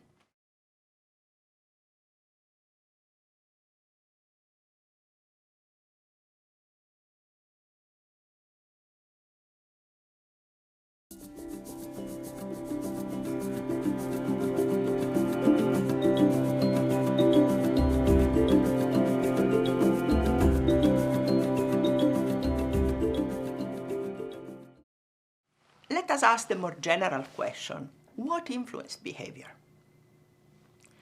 Is it expectations? Is it preference? Or we need both of them? Certain preference, especially what I'm talking about, the conditional one, serve as a mechanism that causally links expectations and behavior. So I may have all the social expectation in the world, empirical and normative, but without a conditional preference for behaving according to these expectations, nothing would happen. They would not influence my behavior. How do we know that behavior is conditional on expectations? So we ask people, what would happen if other people in your reference network stop doing something, didn't do it? Or what would happen if people in your reference network did not endorse, did not approve of a certain behavior any longer? And the way people answer this question allow us to assess causality, allow us to tell whether it is this expectation combined with conditional preference that influence behavior. Or in other words, we are asking ourselves, do people have conditional preference given this expectation? Now, how do we assess whether there is conditionality? Suppose through vignettes or through interviews or questionnaires, surveys, we elicit people empirical and normative expectation. Suppose we do that. Still, we want to know if they have a causal effect. And therefore, we want to know if people have conditional preferences. And this is crucial for intervention, because if people don't have conditional preference, you will intervene in a particular way. So you want to intervene on their maybe personal normative beliefs, on their conviction. We will talk about that later when we discuss measurement. If instead you have a suspicion that there is conditionality, then you want to see if changing, modifying, tinkering with empirical and or normative expectation would change behavior. As there are conditional preference, of course, there are unconditional ones. And typically, all the behaviors that I discussed under the heading of custom or religious behavior or moral behavior are unconditional in a social sense. People behave in a particular way regardless of the social expectation. They may have social expectation, but they don't matter to their choice. Think of using an umbrella. You don't care if people around you use an umbrella or not when it rains. You use it. You don't want to get wet. Or think of religious beliefs or moral beliefs. You really don't care if other people believe or act differently. You're very convinced about your values or certain religious injunctions. Open defecation is a great example for what I understand are unconditional preferences. So why people do that? They have expectation. They know everybody does that. But does it influence their behavior? Not at all. They do it because it's convenient and not because of what their neighbor, their friends, their family expect or not expect them to do. So custom and moral rules, I repeat once again, are example of unconditional preference. They don't see open defecation as a bad thing. It's more something you do because you don't have a toilet, so it's kind of convenient. Maybe you wish you had a toilet, but you don't, so you just practice open defecation because you do need to defecate. In my experience, most people don't think much about it because it is the common practice within the community. Where this is already prevalent, they just do it. They just go and defecate, whether in the evenings or in the early mornings. They don't think much about it. They don't see it as damaging to the environment, because for them it is a personal convenience, to the individual that matters. And since everybody is doing it, why not I?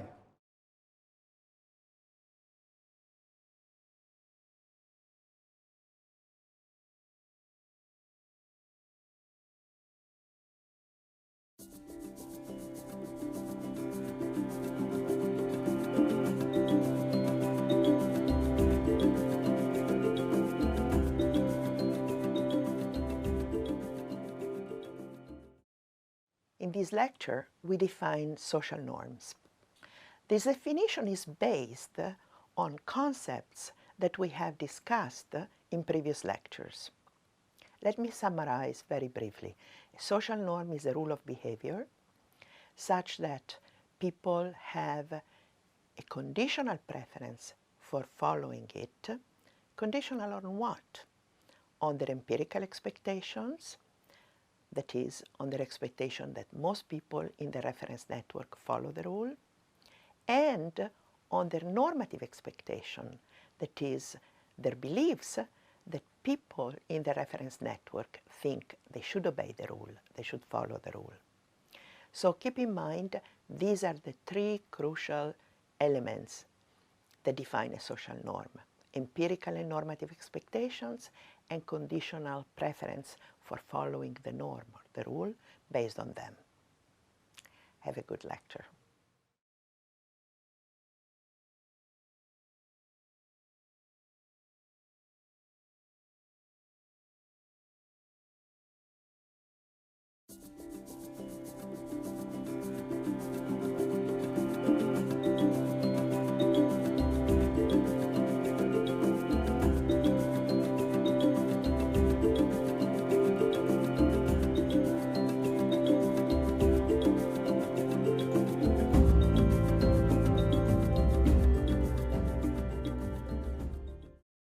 Today we're talking about social norms.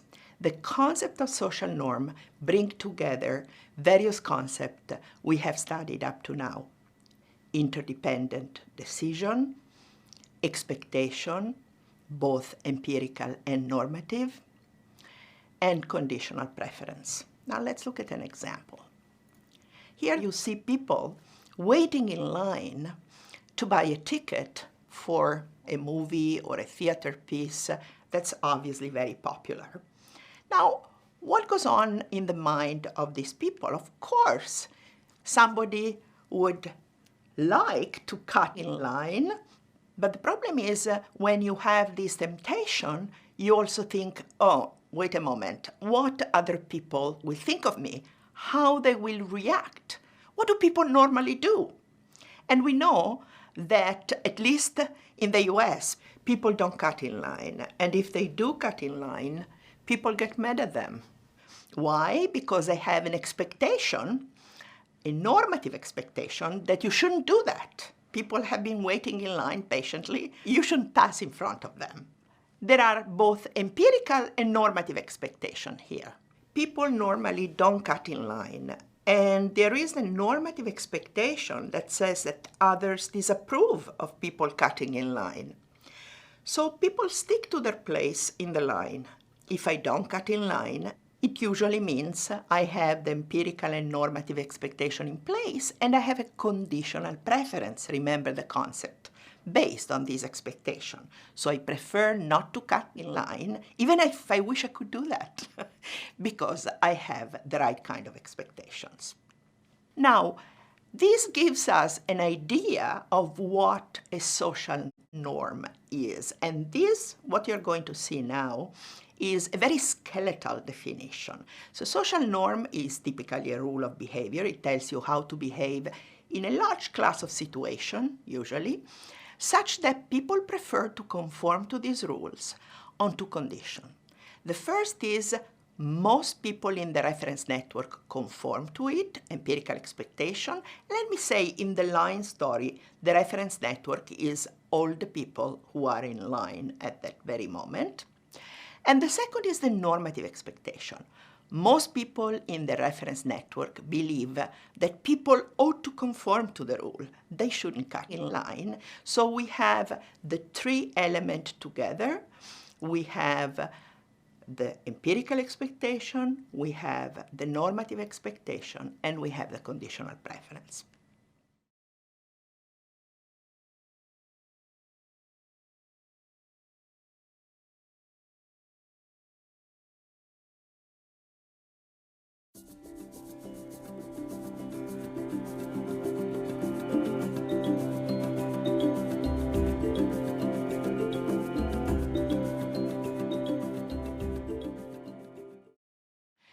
Now, as I said, preferences are not independent of the expectation we have, and both empirical and normative expectation are necessary part of having a norm and obeying a norm.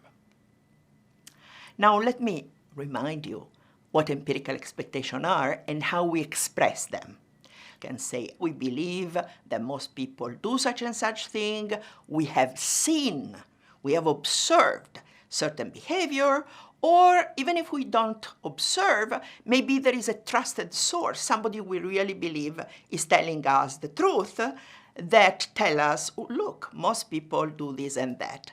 And this often happens in situations that are completely new to us, or in a foreign country. There is a trusted source that tell us, look, people tend to behave in this particular way. There are many cases in which an empirical expectation may not be enough to motivate compliance with the norm. Suppose that you're told, here everybody pays taxes, but you're also told that there is absolutely no monitoring and probably also low probability of being punished. You will be tempted to cheat. A lot of people will be tempted to cheat. And so it's like, even if we know most people wait in line, why do we care? Why don't we jump to the front, etc., etc.? It's very similar. So why don't we behave in a non-social way, in a selfish way? Well, because we have normative expectation. And normative expectation basically are what keep us straight. So they are a great motivator for conformity to a social norm. A reminder, what do we mean by normative expectation? How do we express them? For example, we believe that most people think we ought to do such and such things, so we ought not to cut in line. We believe that most people think the right thing to do is not to cut in line. We expect to be punished if we don't do certain things. This is a negative sanction, but there are also positive sanctions in certain cases. So we expect to be admired if we are very cooperative, for example. Why do we follow a social norm? Even if the behavior is undesirable personally, even if one is tempted to cheat, usually there are social sanctions that motivate compliance. They may range from very severe, like killing, think of honor killing, or milder, like being ostracized and lose the esteem of your friends, or being the subject of gossip. Those sanctions, especially negative ones, often motivate compliance with the norm. This is by no means the only reason. Often we come to consider other people's expectations about our compliance as legitimate and right. So we may obey a norm even in the absence of punishment. I will return to this point later on. One thing that you have to keep in mind is the sanctions that are associated to social norm are always informal. In legal systems, we have formal sanctions. Norms are not legal, they are very informal rules, and therefore the sanctions are also very informal. So I may not want to wait in line for so long, but I know if I cut in line, people look down on me, they may shout at me, they may do even something worse, so I do not want to risk these negative sanctions.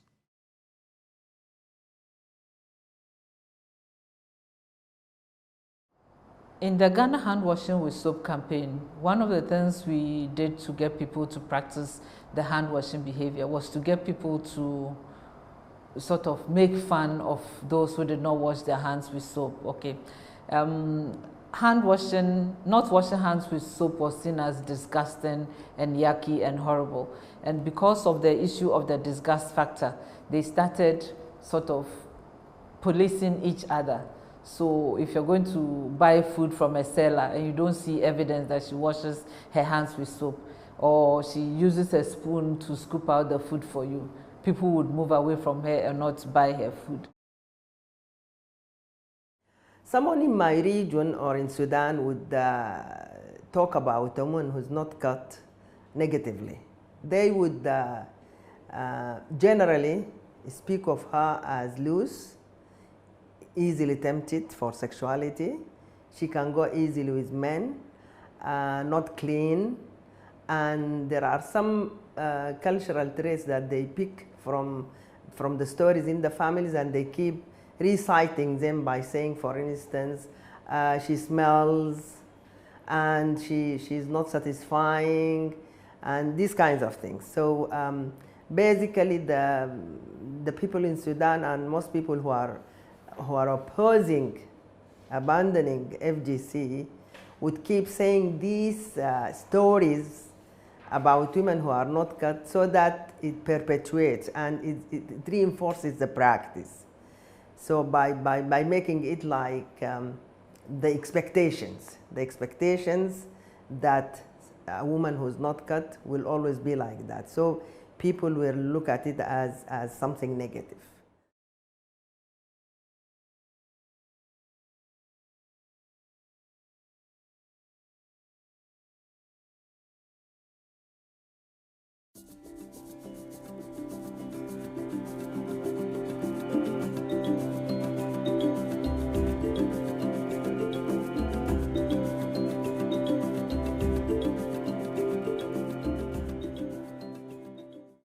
There are many cases in which people don't really care about the sanctions, i.e., they would follow a norm irrespective of the fact that there may be sanctions.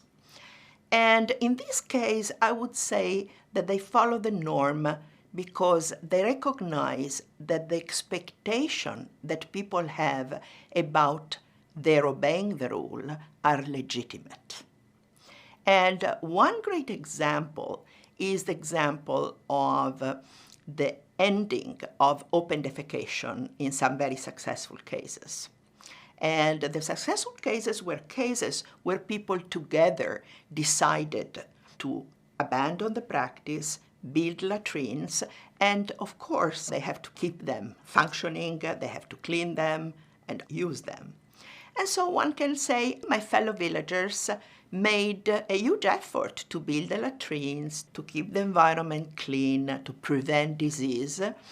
it's right on my part that I respect their efforts, that I reciprocate their efforts.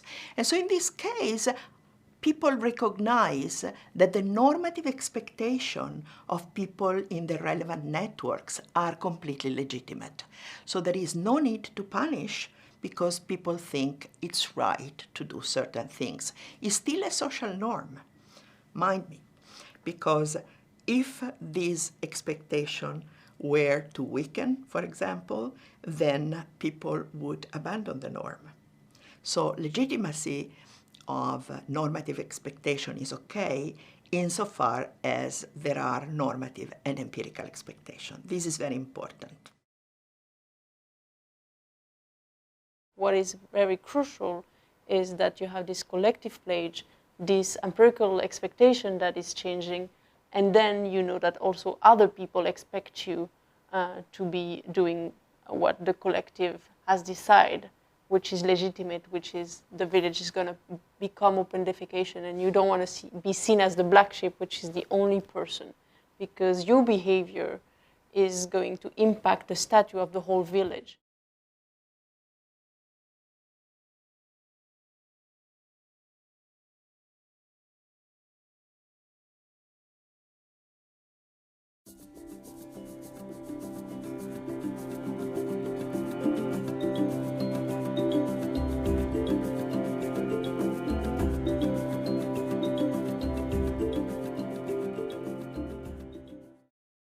All these motivational factors work together and make people follow a norm, even if they disagree with it.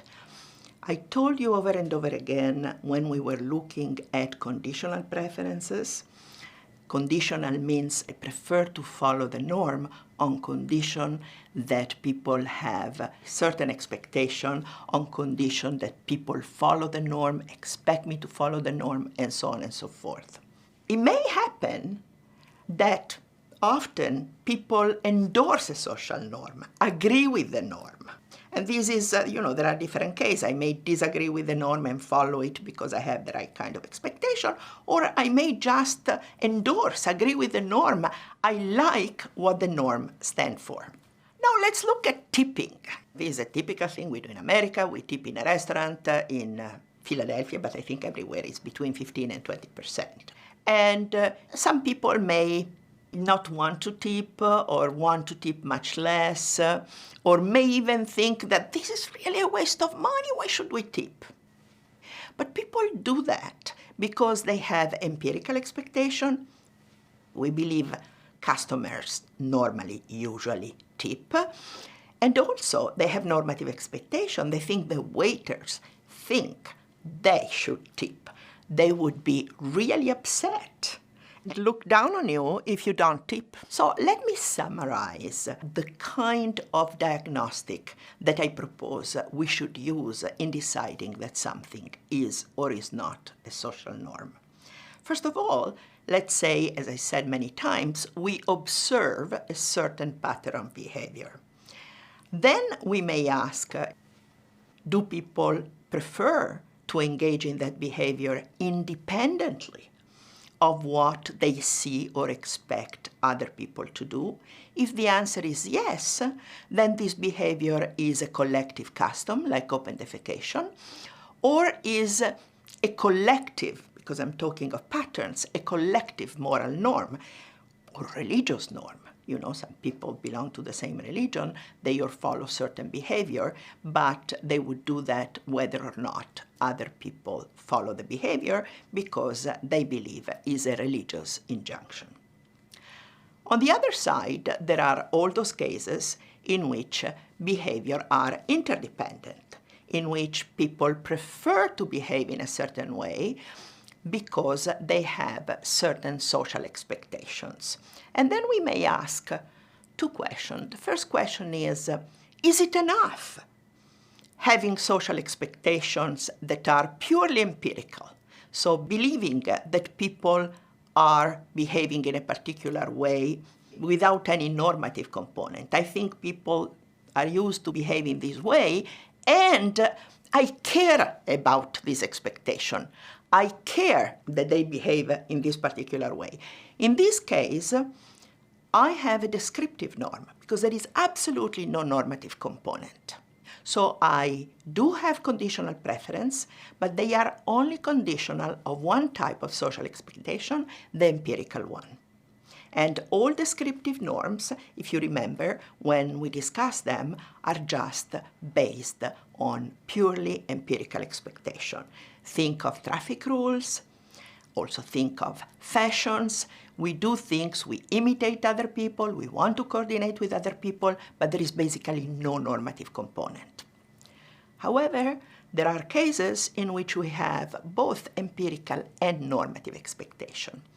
And the normative expectation do matter to our choice. So we have conditional preference and both empirical and normative expectation.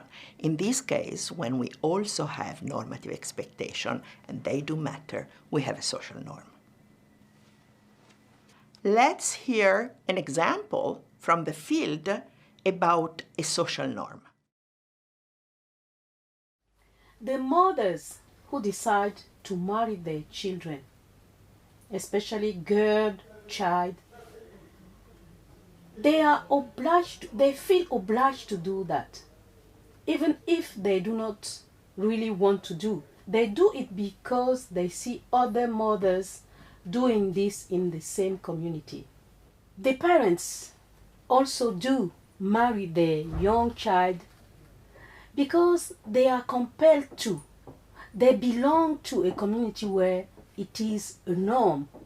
So they ought to do it because the network in the community do the same thing. Why do they do that? They do that because this is a normative expectation. They do not want to be punished in one way or another. They want to belong to the community. They do not want to be pushed aside. They do not want to be submitted to a kind of psychological punishment. So they do as it is a norm in their community.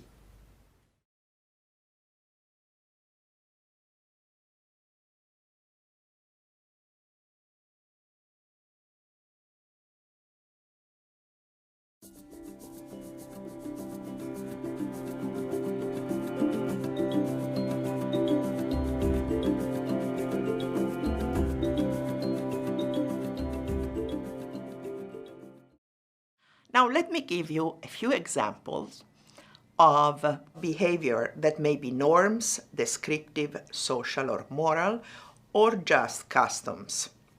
Wearing clothes in public is typically a descriptive norm. You know, everybody does that. But there is sort of a normative component because if you don't do that, you signal something really bad about yourself. It's dangerous not to do that. Female genital cutting. In many cases, you can see it is a social norm. There is a very strong normative component. In other cases, it may not be a social norm and may be a purely descriptive norm. Or in some cases, it may be just a religious injunction, let's say. And it is very important to be able to distinguish the different motivation. Maintaining personal hygiene, taking showers, cleaning one's teeth. Is it a social norm? Is it a custom? Well, I keep saying it is a custom, but you need to have the tools to decide, yes, it is a custom, or no, is a descriptive norm, or even a social norm. Being fair is a typical example of a social norm, but for some people may be a moral norm. Whatever other people do or say, I want to be fair. So for these people, the preference is unconditional. They don't care about social expectation, what other people think, what other people do. For many people, instead, fairness is a social norm, as they would stop being fair if they realized that few around them behave fairly, and fair behavior is neither expected nor endorsed. Reciprocity is another very weighty social norm. We expect people to reciprocate favors, we expect people to reciprocate gifts, and people believe we should reciprocate. reciprocity is so important to society that without reciprocity, there would be very little trust, for example. So we tend to think of reciprocity as a social norm. Child marriage is another interesting example because it may be a social norm, but it may not be a social norm. And again, what I want you to have are the tools to decide whether child marriage is a social norm or not. Now, the question is, how can we tell? What sort of tools can we use to know if something is a convention, a descriptive norm, a fashion, a fad, a social norm, a collective custom? Well, we need to measure. And I gave you the set of diagnostic variables, expectations, and of course, preference. They have to be conditional. So we need to measure all these variables to decide whether they have or do not have causal influence on behavior.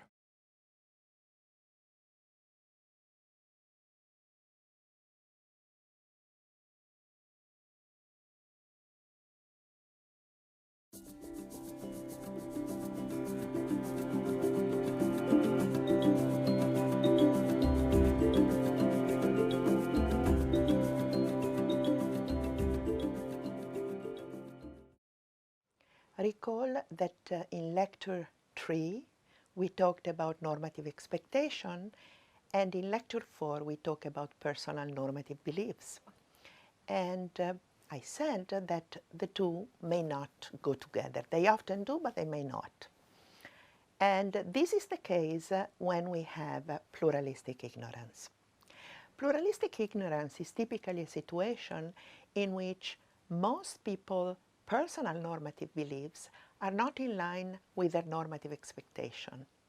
That's how bad norms often can survive. If people cannot transparently communicate with each other and tell each other whether they really like, or in this case really dislike, certain rules, they will keep obeying them, and therefore they will keep believing that other people not only obey these rules, but support them. And that's how bad norms can survive, because of pluralistic ignorance. Have a nice lecture.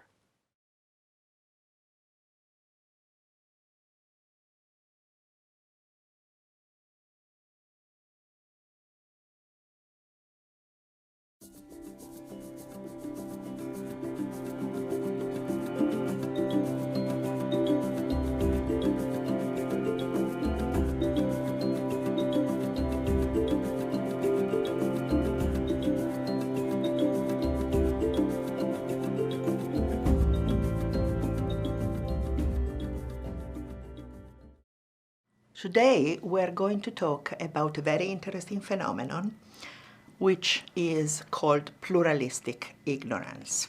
The most common definition of pluralistic ignorance is related to social norms. Many people privately condemn a behavior, but wrongly believe their peers endorse it. Their normative expectations are wrong. As transparent communication may not be possible, all will go along with the behavior.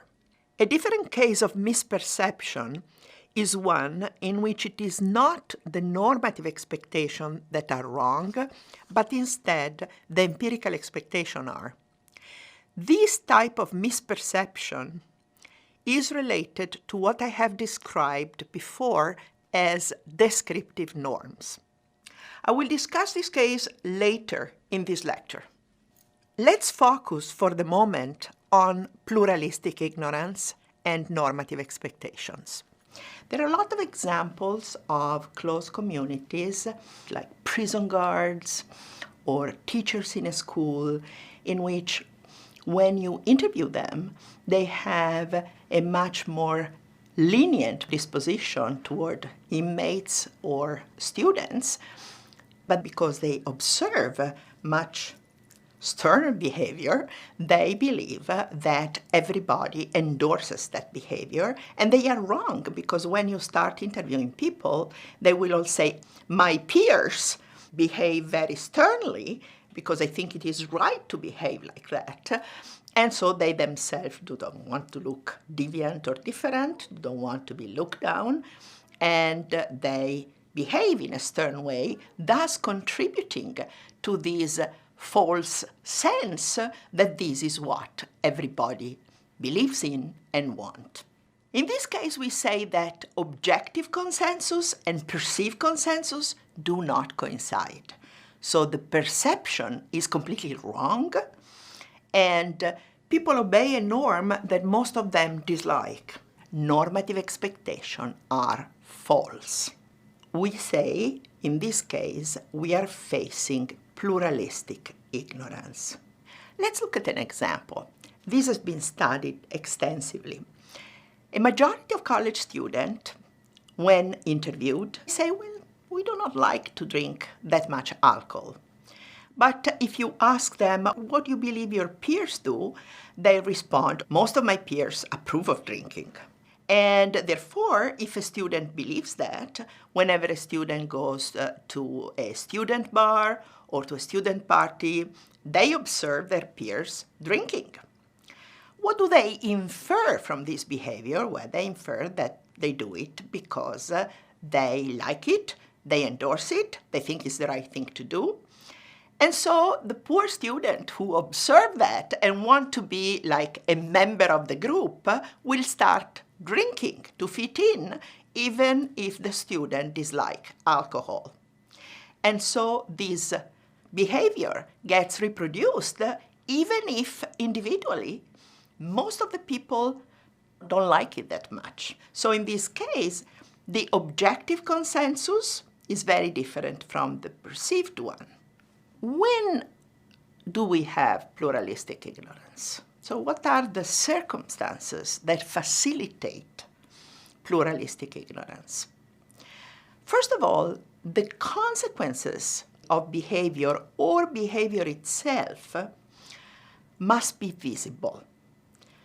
So suppose that there is a strong rule against premarital sex, and you don't see girls getting pregnant, so you infer that they do not have premarital sex. Or drinking behavior is very visible. You go to a party, you go to a student bar, you observe behavior. So consequence of behavior or behavior itself must be visible. You must be able to tell what other people do or infer what they do.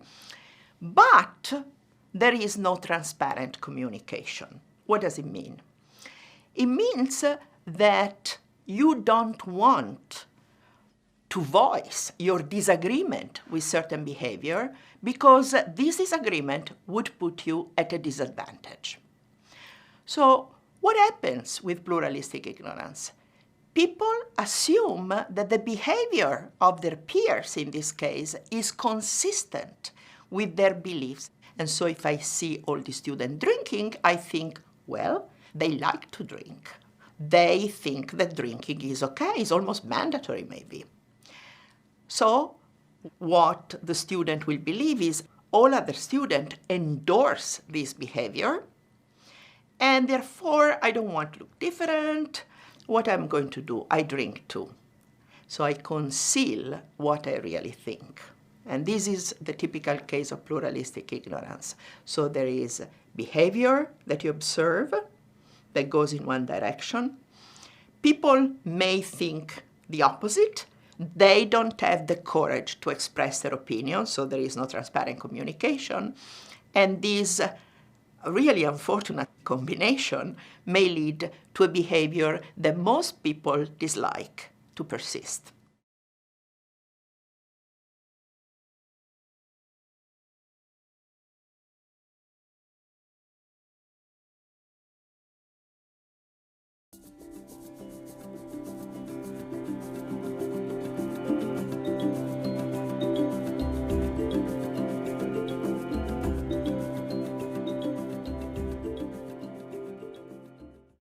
Now, think of a social norm that involves pluralistic ignorance. In some conservative communities, there is a norm against premarital sex. If the consequences of premarital sex are not observed, that is, we don't see out of wedlock pregnancies, people will infer that the norm is endorsed by everyone. This false expectation could support a variety of behavior that we study. For example, child marriage. You may be against it, but everybody does it. Are you going to openly say, no, I don't think it's a good idea? That would put you at a disadvantage. Female genital cutting is another case. Domestic violence, unfortunately, appears to be the case. We shall see it later on. Let's look at female genital cutting. We have a table here with statistics about the prevalence of female genital cutting in some African countries and the percentages of women supporting it in such countries. In several cases, we observe a major disconnect between prevalence and support. Look, for example, at Sudan and Burkina Faso. This discrepancy may be due to a selection bias, that is, women who support genital cutting refuse to respond, or to a participant bias, that is, women may respond in ways they think will please the surveyor. But it may also represent a case of pluralistic ignorance. I'm informed that in the past, people would do what they call mock celebrations for girls. What would happen is that a family who doesn't want to cut their daughter will have a celebration and pretend to the community that they've cut the girl. So everybody is happy the girl has been cut, but in the family they know the girl has not been cut. And then the wider community thinks the girl has been cut, so they go ahead and cut their daughters. I think this is maybe an example of what we are talking about, that people think that others are doing it, so they also have to do it. So it perpetuates the practice, whereas in practical terms, they are hiding and not cutting the girls. This is the evidence that we have from the history of Sudan. So there's a big celebration, everybody is happy, the girl has been cut, giving her the jewelry and the nice clothes, but in practice, she has not been cut. So others see it and cut their daughters because they think that girl has been cut.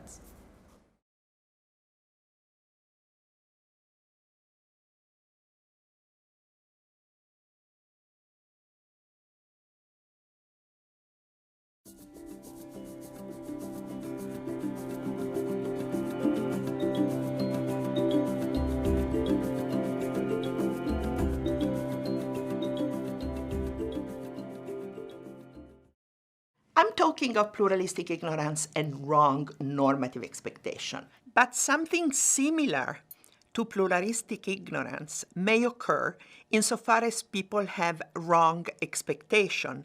Not wrong normative expectations in this case, but instead wrong empirical expectation. I must also add that in this case, there is no issue of transparent communication. People may have completely transparent communication. They just have the wrong empirical expectations. People may completely misrepresent the frequency of bribing behavior. Or you may think, because you talk to people, that bribing is very, very common, and maybe bribing is not that common. Your empirical expectations are false. But if you find it convenient to behave as most other people do, or if you want to imitate what you think is frequent behavior, you will swell the ranks of those who follow a descriptive norm. Indeed, what was not a descriptive norm initially may become one because of increased following due to an initially wrong perception. An interesting case is electricity usage rates. So people may believe that usage rates are much higher than they actually are. And therefore, I may base my energy expenditure on this false expectation. Now, in this case, what the public should know is what are the real rates of electricity usage. This is crucial. So it's very important to let people know what's the real frequency of a certain behavior, because often we get really wrong ideas about how frequent a behavior is. And this may lead us to behave, in a sense, in the wrong way. Now, how would pluralistic ignorance end?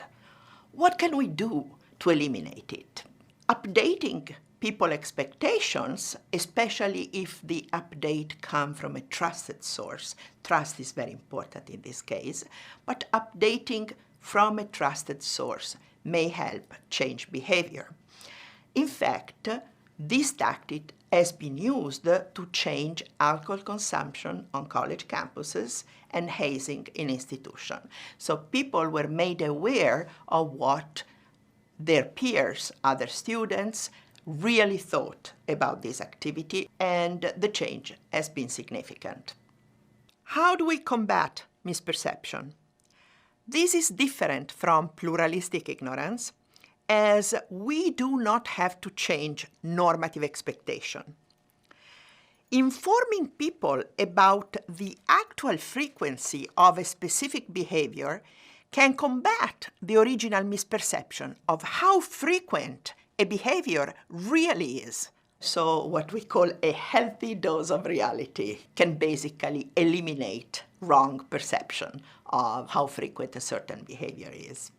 However, this kind of tactic may work wonders in the case of descriptive norms, because you want to give people the right numbers, the right statistics. But would it work with social norms?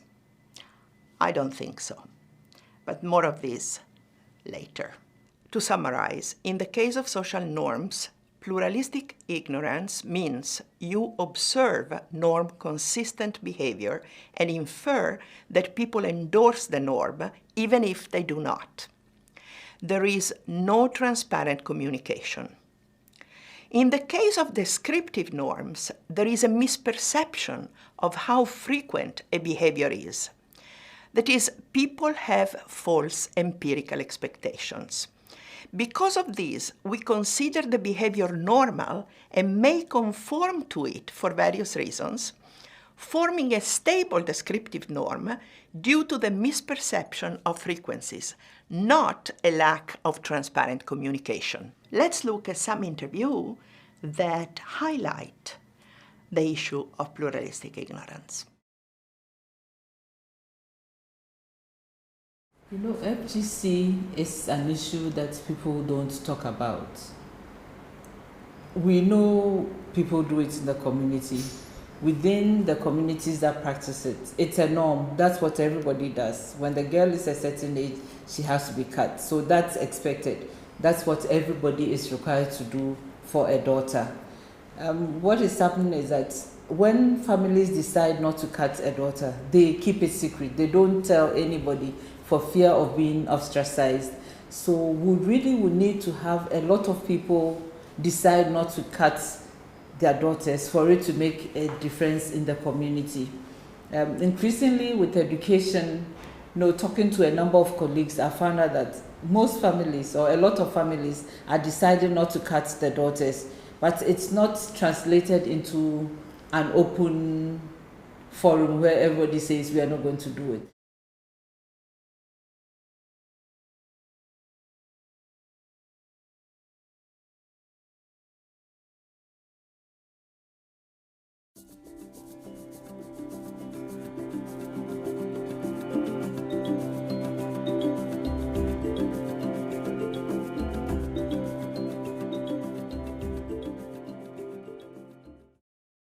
This is a lecture about measuring social norms. What do we mean? First of all, we have to measure social expectations. Do they exist? So the first thing we measure is empirical expectations about what people think other people or most people in the reference network do, how they act. The second measure is a measure of normative expectation. And this measure has two parts. First of all, we measure people's personal normative beliefs within a reference network. And then we ask them to guess what most people in the reference network think should be done. That is, what most people's personal normative beliefs are. If we assess normative expectation and we see that they are mutually consistent, we can say that probably there is a social norm. Probably because we don't yet know whether people have conditional preferences for following this behavior. That is, we do not yet know if people's behavior, people's actions are influenced by their expectations. So the next step in measurement is measuring conditional preference. As I already said, we do that through surveys, through vignettes, in which we sort of manipulate expectations, we change expectation, both empirical and normative, and check whether behavior would change. This is also very important because it allows us to understand under which condition people obey or do not obey or stop obeying a social norm. Have a nice lecture.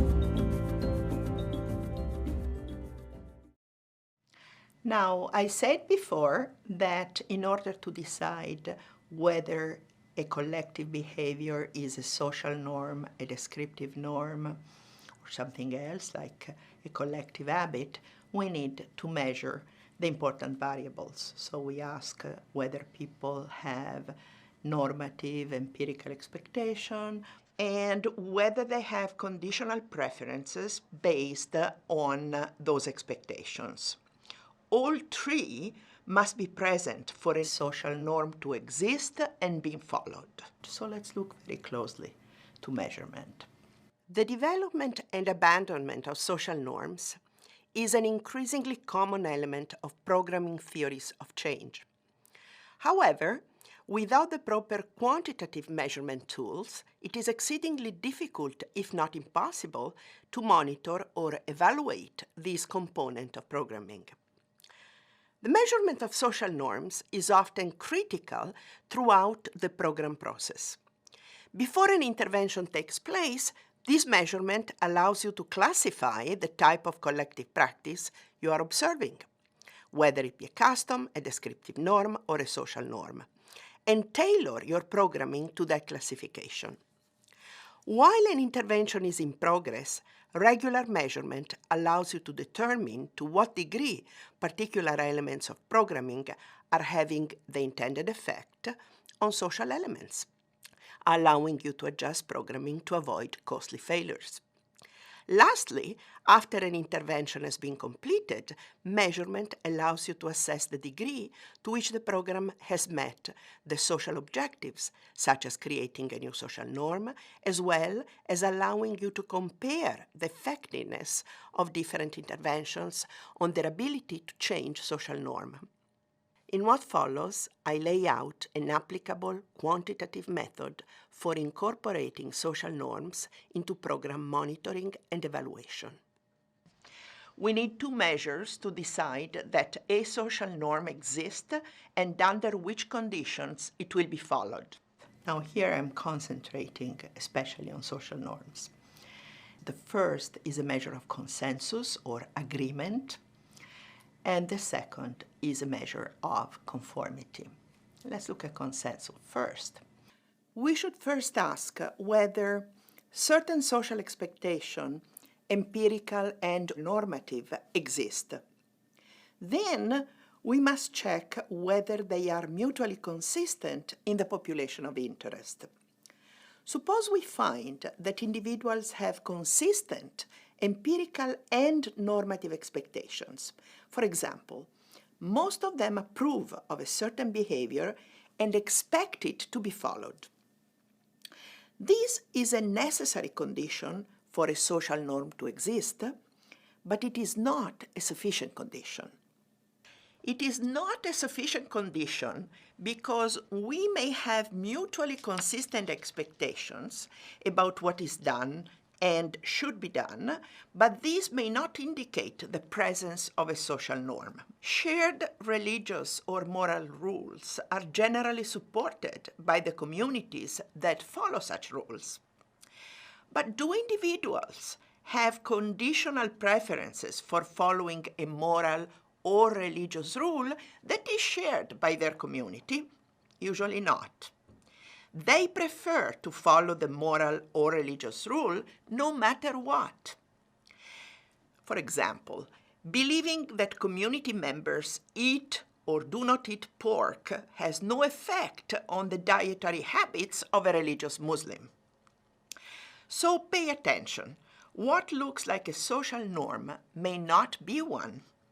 That is why we also need to measure whether social expectations matter to behavior.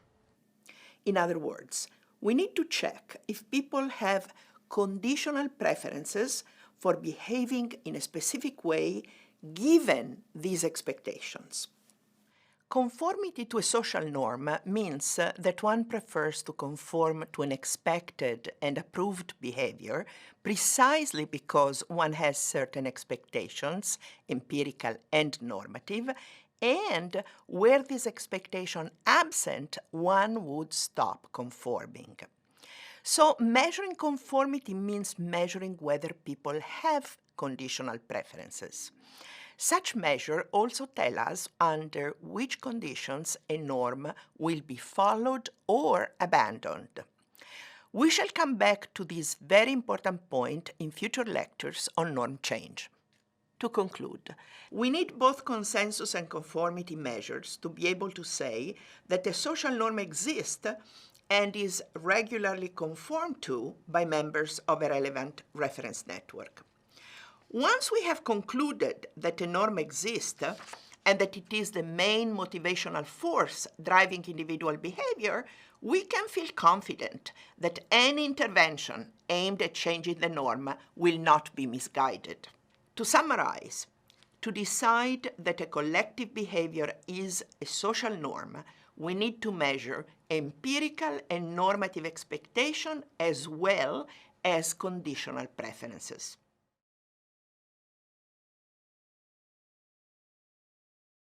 The way society live contributes a lot to the child marriage.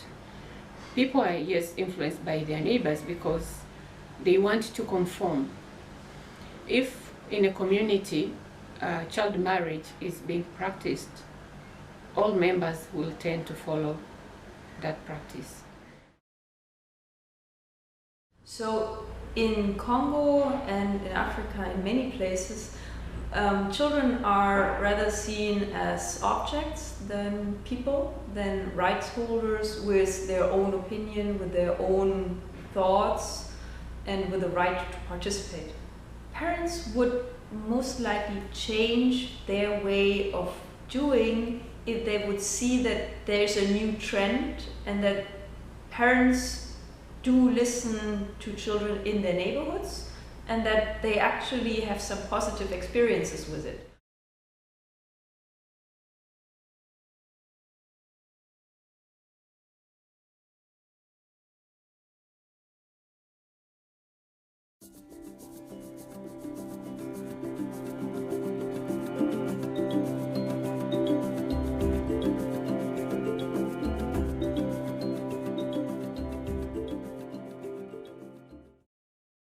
Without these tools, I call them diagnostic tools, we would not know what sort of collective behavior we are facing.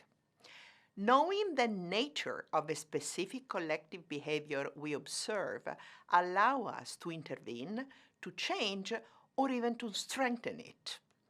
But to do this, we first have to correctly diagnose it. If some behavior is just customary, the intervention and especially the tools we use will be very different from those we adopt to change a social norm. The first thing we do in diagnosing a collective practice is to ask, are there social expectations and what is their nature? Just empirical or also normative? Then we assess whether they matter to behavior. In other words, we check if preferences are conditional on these social expectations. So the first question we ask is, do empirical expectations exist? Do people have beliefs about how other people behave? For example, the use of a toilet is a behavior, and my belief about how many people in my community use toilets is an empirical expectation. Empirical expectations are critical for the existence of both descriptive norms and social norms. To measure empirical expectation, we need two steps. First, we must measure the prevalence of the behavior in our community of interest. Second, we will use the information gathered in the first step to elicit people's beliefs about the behavior of their community members, i.e. their empirical expectation, in an incentivized manner. There are two distinct methods for measuring behavior, each with its cost and benefits. The first is to directly measure the behavior or observe evidence of the behavior. The second is to use a survey instrument to measure self-reported behavior. The first method could include varieties of techniques. If we want to monitor water usage, for example, we may use water consumption data or even inspect water filter elements for evidence of use. Direct measurement of behavior has the benefit of not being subject to the biases of self-report, and in some cases is a cost-effective data collection technique. However, for many behavior, direct measurement is either impossible or extremely costly, for example, due to the behavior being private or infrequent. When properly designed, self-report measures can serve as a viable alternative to direct measurement for a variety of behaviors. A primary concern in the use of self-report measures is that respondents may bias their answer toward what they believe is socially acceptable or what they believe the interviewer wants to hear. These effects are known as the social desirability bias.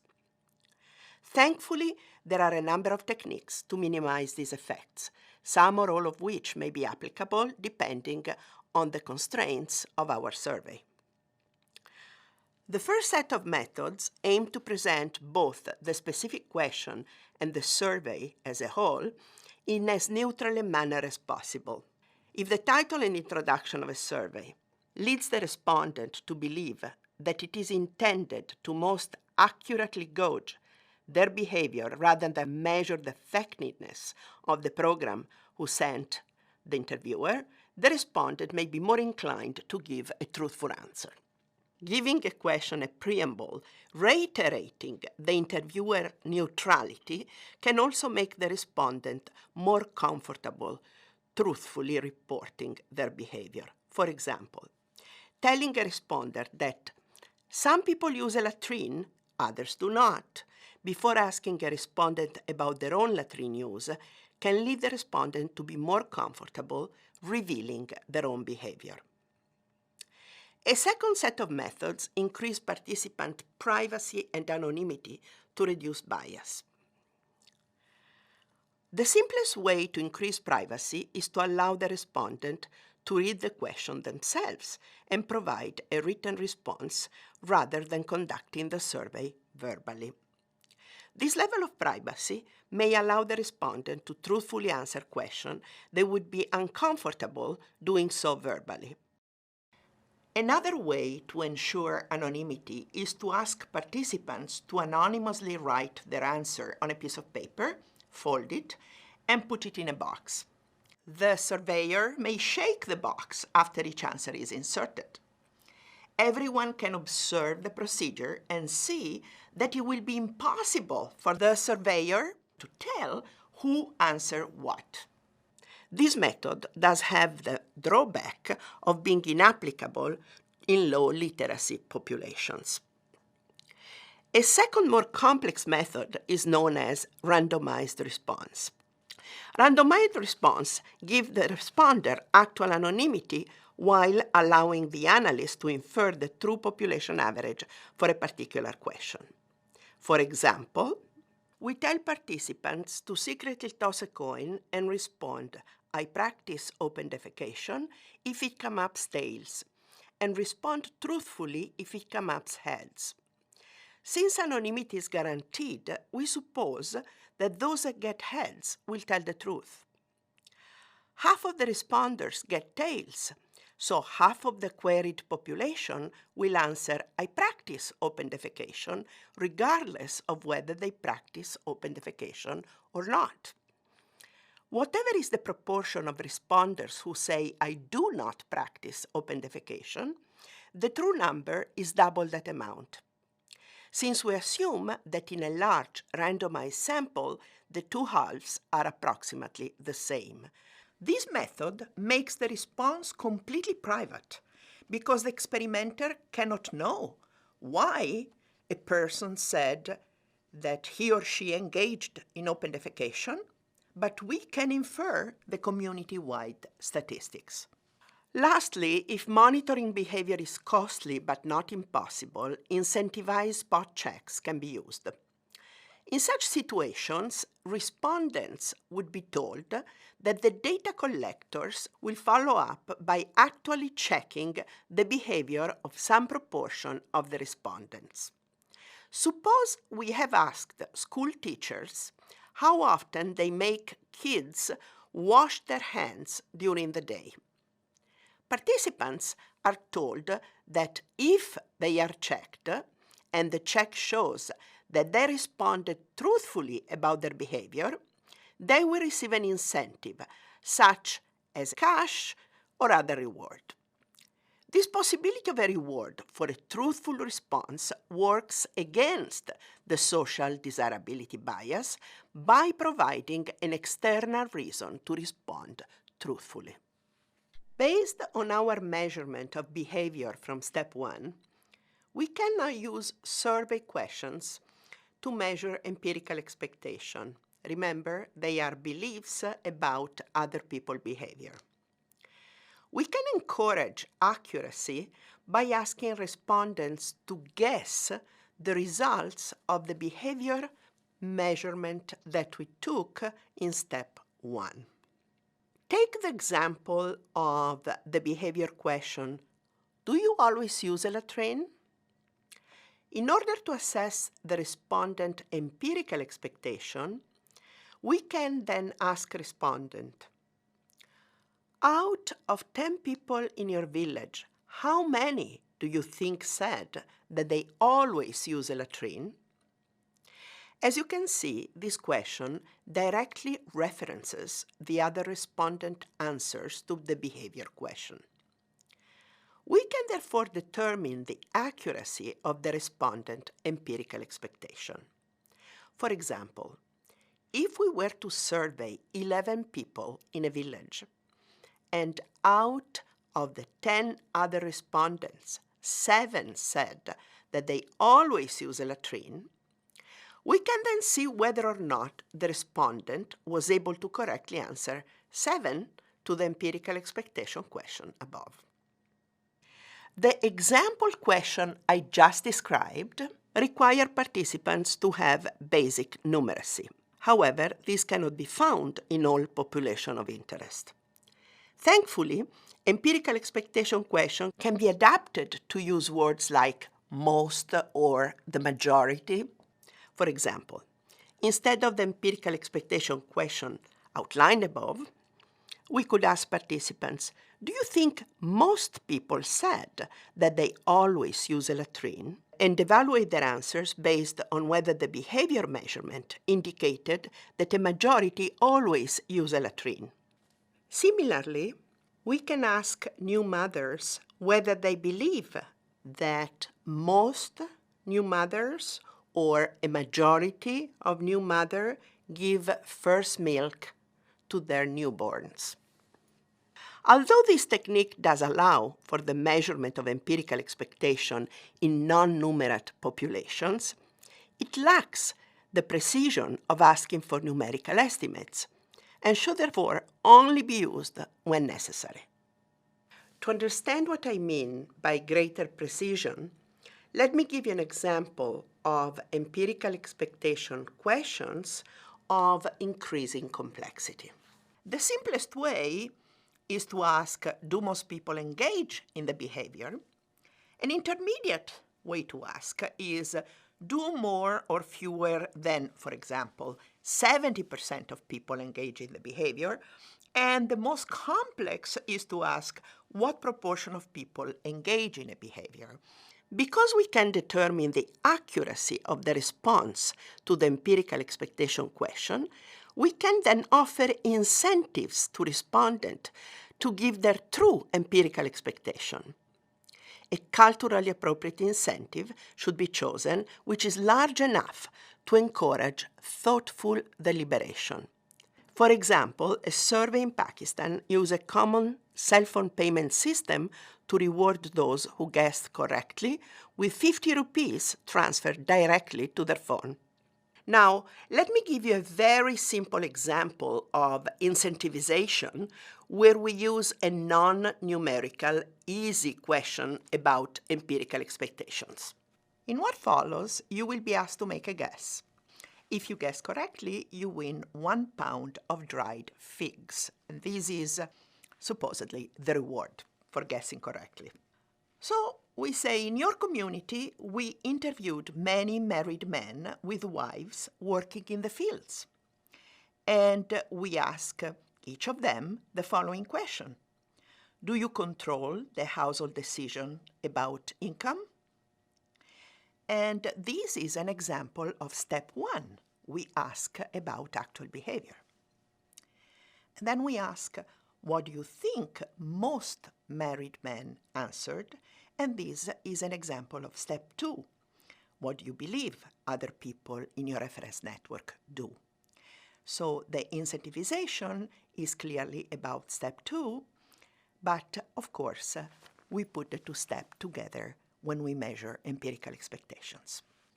Now, you may ask, why do we need to incentivize through empirical expectations? People may be reluctant to admit that their community is doing something undesirable in the eyes of the surveyor. This may happen in interviews that take place in small and closely knit communities like villages. Even if anonymity is guaranteed, people may feel compelled to respond in ways that put their fellow villagers in a positive light. Incentivizing a truthful answer may provide an extra motivation to overcome social desirability. Accuracy is another problem. Responders do not have an incentive to seriously guess what others really do and may be induced to project their own behavior. Remember that in the lecture on pluralistic ignorance, I mentioned the possible misperception of how frequent a behavior really is. So, when we measure empirical expectations, we may discover that a behavior that is in fact infrequent is believed to be very frequent or vice versa. Rewarding accuracy in guessing how frequent a behavior is will help us to point out whether, in fact, people are making mistakes. These mistakes may be dangerous, since if empirical expectation influence behavior, people may be induced to behave in ways that are socially and even personally harmful. Think what would happen if people mistakenly believe bribing is very frequent. The effect may be an increase in bribing, something we would want to avoid.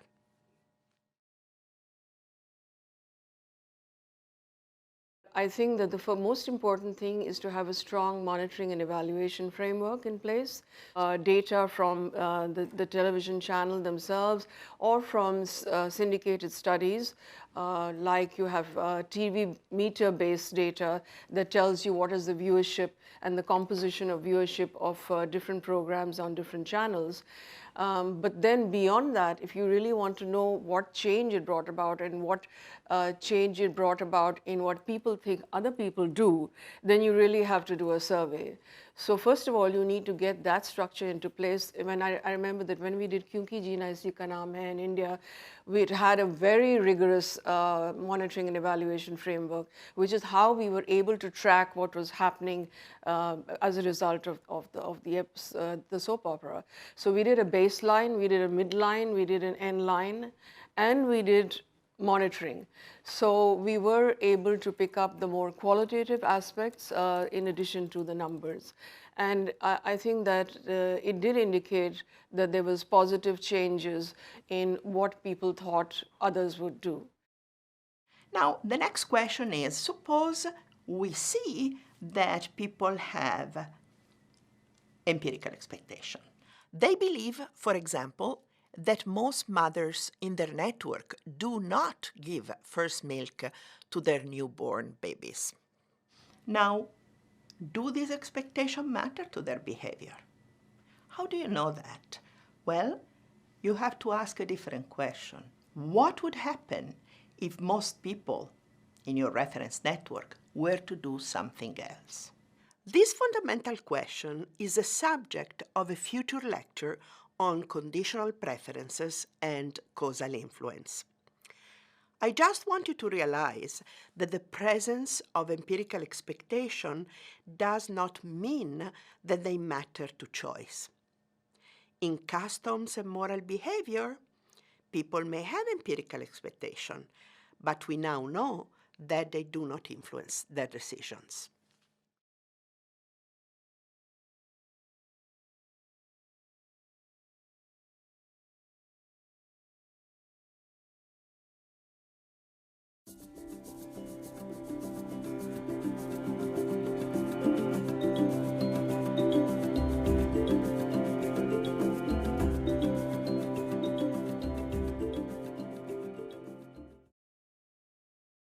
In the previous lectures, we have seen how to measure empirical expectation.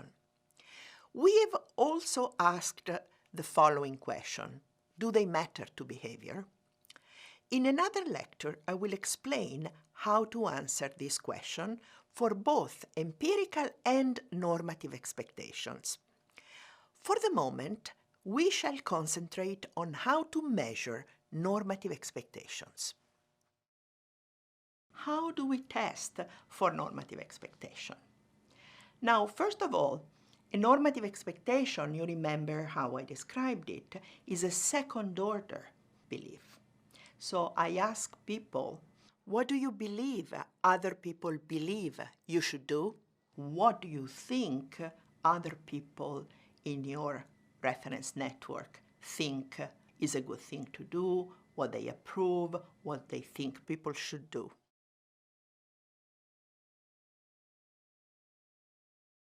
Most certainly, normative expectations were emerging in that particular case because individuals began to behave in ways that they know other people are expecting them to behave, and therefore they were governed essentially by the expectation from their neighbors, the expectation from their peers that they would behave properly in compliance with the decision of the community. The measurement of normative expectations follows a two-step process similar to the one we used to measure empirical expectations. Recall that normative expectations are people's beliefs about other people's personal normative beliefs, and that personal normative beliefs are beliefs about what people should or ought to do. In order to measure normative expectation, we first measure people's personal normative beliefs and isolate the non-prudential ones, and then measure their beliefs about other people's personal normative beliefs. That is, we measure their normative expectation. And normative expectations are critical for the existence of social norms. Now, how do we measure personal normative beliefs? Let's remember that personal normative beliefs are what one thinks people should or ought to do. And we are specifically interested in non-prudential normative belief. Let me remind you what the difference is and give you an example of a prudential normative belief. I think people should use a toilet because it is safer than open defecation. A non-prudential belief instead would be, I think people should use a toilet because it is the right thing to do. To distinguish between prudential and non-prudential normative beliefs, it is important to ask for the reasons behind the should and isolate those beliefs that have a moral or quasi-moral reason. These are the non-prudential ones. Asking for reasons must be done carefully. For example, instead of asking, do you think that people in your village should use a latrine because it is the right thing to do? We should separate the measurement of the personal normative beliefs and whether or not it is prudential into two separate questions. For example, first we should ask, do you think that people in your village should use a latrine? And for those and only those who answer yes, we should further ask the multiple select question. Why do you think people in your village should use a latrine? And give them two options, because it is the right thing to do and other reasons. Those who have a non-prudential personal normative belief will answer yes to the first question and because it is the right thing to do to the second. Now, it is important to realize that personal normative belief questions suffer from the same accuracy problems as behavior questions.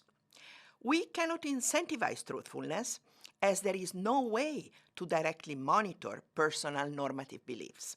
However, we can encourage truthful answers by applying the same techniques used to increase accuracy and truthfulness in self-reports of behavior. This includes framing the survey and question neutrally, as well as using privacy and anonymity enhancing techniques.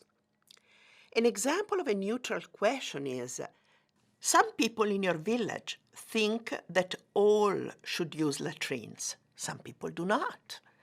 Do you think people in your village should use a latrine? As to the privacy and anonymity enhancing techniques, we can still use a randomizing device, so the interviewer cannot infer the truth, or having people put their answer on a piece of paper in a box. Normative expectations are measured very similarly to empirical expectations, but by using questions which refer back to the personal normative belief measures rather than the behavior measures. Specifically, normative expectations are measured by asking respondents how they think others answered the personal normative belief question. Just as with empirical expectation questions, responses can be incentivized to increase accuracy. Now let's suppose we're asking people about using toilets. And there are several ways of increasing complexity to ask this question. A simple way would be, do you think most people said that one should use a toilet? An intermediate complexity question would be, do more or fewer than 70% of people think one should use a toilet? And the extra complex one would be, what proportion of people say that one should use a toilet? Most questions could and probably should be asked in a variety of different ways. For example, we may ask, do you believe that most people would say that one should use a toilet because it is the right thing to do? And also ask, do you think most people think it is wrong to defecate in the open? Or, do you think most people approve of using toilets? By taking the average response across a variety of questions, we reduce noise from both the question asked and participant response, and therefore we increase reliability. Now remember that we always have to ask this question fixing the reference network. An alternative measure is to measure beliefs in sanctions. For example, we may ask, what do you think would happen in your community if it was discovered that someone was engaging in open defecation? And this question, of course, makes sense if the village or the community has been declared open defecation free. In a place where child marriage is very common, we may ask, what do you think would happen in your community if some family disagreed with marrying their daughter immediately after puberty and decides to send her to school, for example? Measuring beliefs about sanctions can be a proxy for measuring normative expectations because sanctions often result from violations of normative expectation.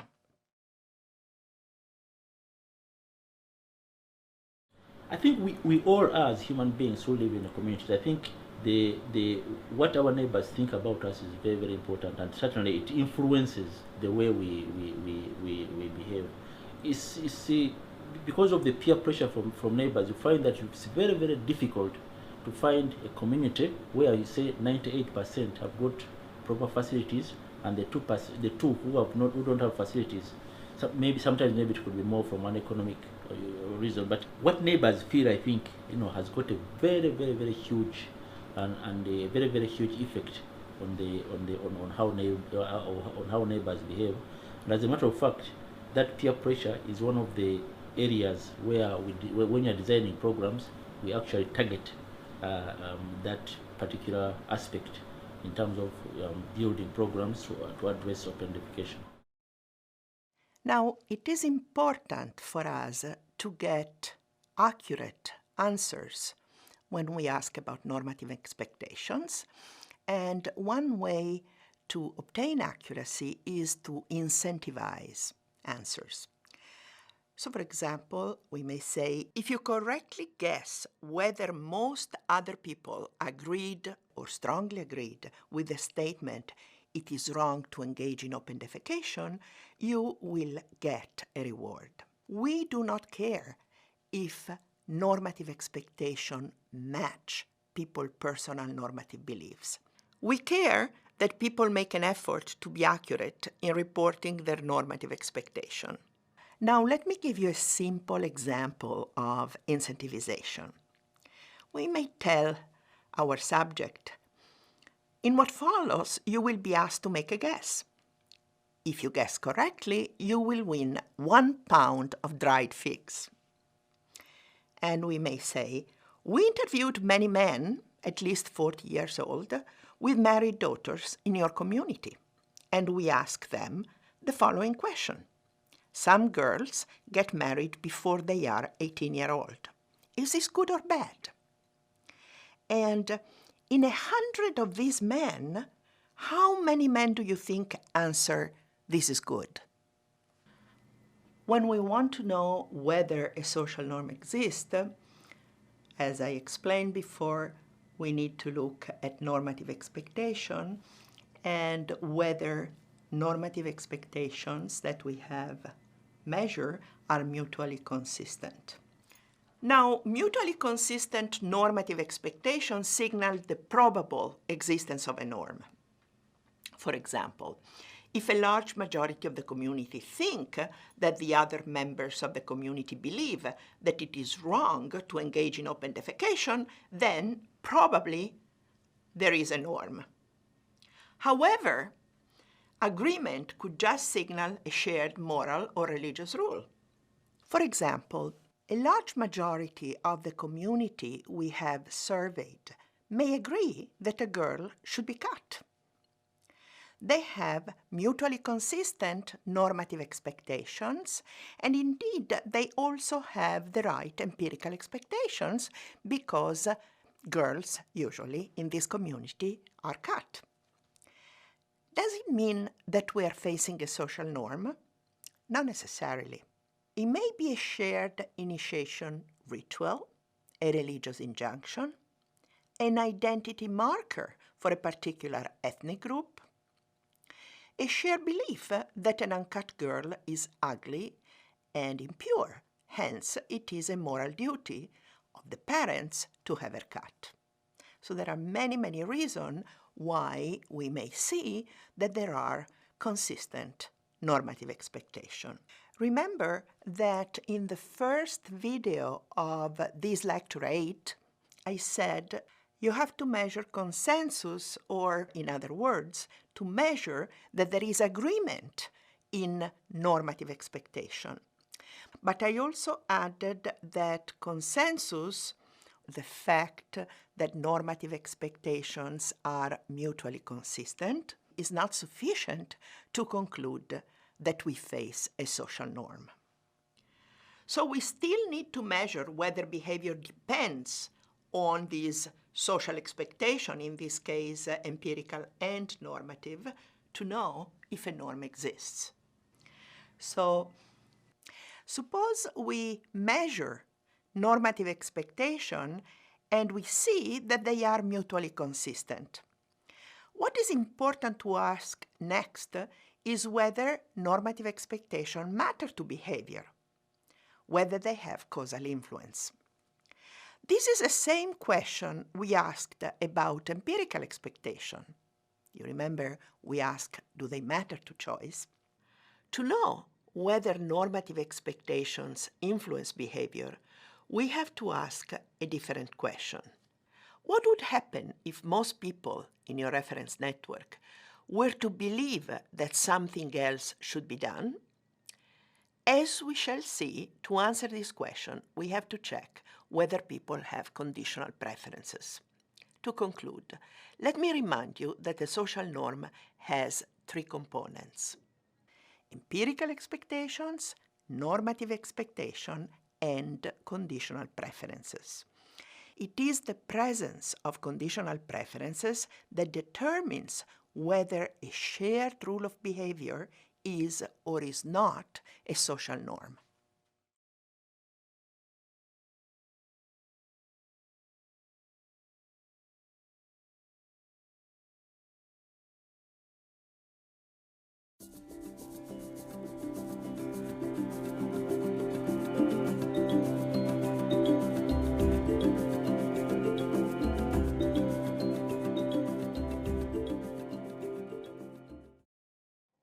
Suppose we have established that a rule of behavior is collectively approved of and that the actors we are questioning think that most or even all the respondents believe it ought to be followed. Do these normative expectations causally influence the behavior we observe? Are we facing a social norm? Through incentivized surveys about normative expectation, we can tell that a social norm probably exists for the parties involved. These questionnaires measure perceived consensus or the degree of mutual consistency in the participant normative expectations. Mutual consistency, if present, tells us that people collectively agree that the behavior is appropriate and expected, that there is a consensus regarding what behavior is acceptable or unacceptable in a particular situation. Consensus, however, is not sufficient to decide that we are in the presence of a social norm. Those who follow moral and religious rules agree that they should be obeyed, but following these rules does not depend on the fact that they are followed and approved of by the members of one community. Actions here are independent. The final and most important test for the existence of a social norm is one that checks whether preferences are conditional on social expectations.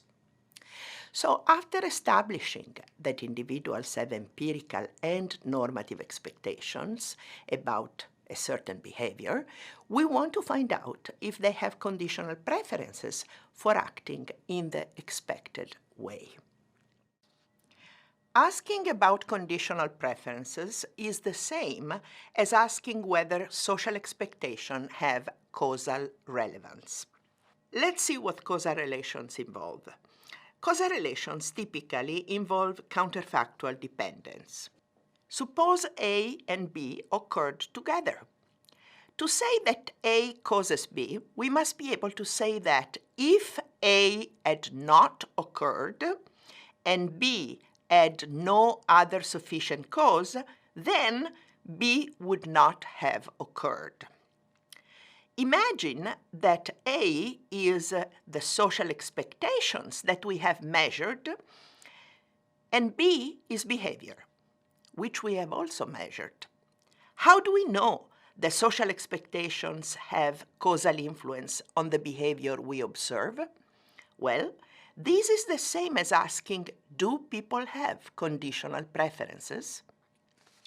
To answer, we must check if in a situation where expectations were different, behavior and of course preferences would be different. A positive answer let us conclude that expectations have a causal influence on behavior. So, the last measurement needed in order to diagnose a social norm is to measure whether preference for conforming to the rule is conditional on empirical and normative expectations. Recall that for a preference to be socially conditional, it would mean that the preference and the behavior would be different if the empirical or normative expectations were different. In order to measure whether a preference is conditional on empirical and normative expectations, we need to vary the empirical and normative expectation of the participant and observe whether their preference changes. In behavioral lab experiments, we can directly manipulate expectations by giving different participants different information about a specific situation and measuring the difference in their responses. Unfortunately, in most field contexts, it is not possible to actually manipulate the empirical and normative expectation of the respondent. However, we can use the same experimental logic to create hypotheticals and use those hypotheticals as a proxy measure for the participant's own preferences. Since we cannot directly manipulate expectation, we have to present people with hypothetical scenarios to check for the existence of conditional preference and the respective roles that empirical and normative expectation play in decision-making. In the wild, we ask hypothetical questions such as, if you learned that now your mother-in-law thinks that colostrum, that is first milk, is fine, would you feed it to your newborn? Or, if most of your fellow villagers were to build latrines, would you also build one? Note that hypothetical questions may be difficult to answer as they require the capability to answer what-if questions and also imagine scenarios that may seem prima facie impossible.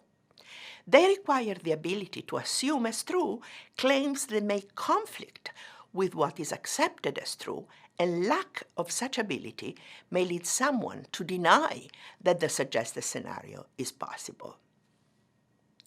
It may be easier to answer hypothetical questions about the future. What if women in your village were to directly control the money they earn? Is one. Then counterfactual questions about the past. For example, what if your mother-in-law had not prohibited going to a clinic to give birth? Or questions about fantasy characters rather than family and friends. We would have to judge whether the individuals interviewed are able to entertain hypothetical or even counterfactual scenarios and predict their own and others' behavior in these scenarios. We should be aware that social desirability biases could be at work here, since there would be an incentive to answer such questions in a way that is deemed desirable by the surveyor or that put one's group in a favorable light, and therefore employ the same incentivization techniques I described in discussing measuring empirical and normative expectations. There are two types of hypotheticals which can be employed: direct hypotheticals and indirect ones, vignettes, each with their own advantages and drawbacks. Let me give you an example of direct hypothetical questions that allow us to measure the influence of different social expectations on preferences and therefore also on behavior. Direct hypotheticals involve having participants to imagine that their empirical and normative expectations were different than they actually are, and then asking them how they would behave. In the following example, one of the 4 direct hypotheticals would be randomly selected for each participant. After seeing one of the 4 direct hypotheticals, the respondent is then asked, in this situation, how likely it is that you would use a toilet? By comparing the responses to the different direct hypotheticals, we can determine the degree to which the preference for using a toilet is conditional on empirical and normative expectations.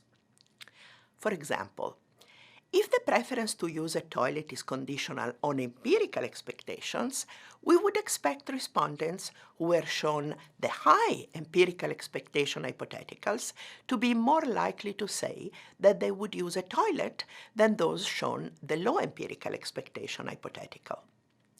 The same is true for normative expectations. The advantage of using direct hypothetical is that they are straightforward, both to construct and for the subject to interpret. However, many people have difficulty imagining their own situation being different. This is especially true when the imagined situation is radically different from their own and in population with low levels of formal schooling. Imagine asking a father the hypothetical question of what he would do if he were to realize that most of the people in his reference network have abandoned child marriage or have become strongly opposed to it. A likely answer from the father would be that this is not and probably will never occur, because he knows well what people in his network do and believe. Because of this limitation, it is often advisable to use vignettes. Vignettes contain a story about a fictional group which is very similar to the respondent's own community, such as a nearby village.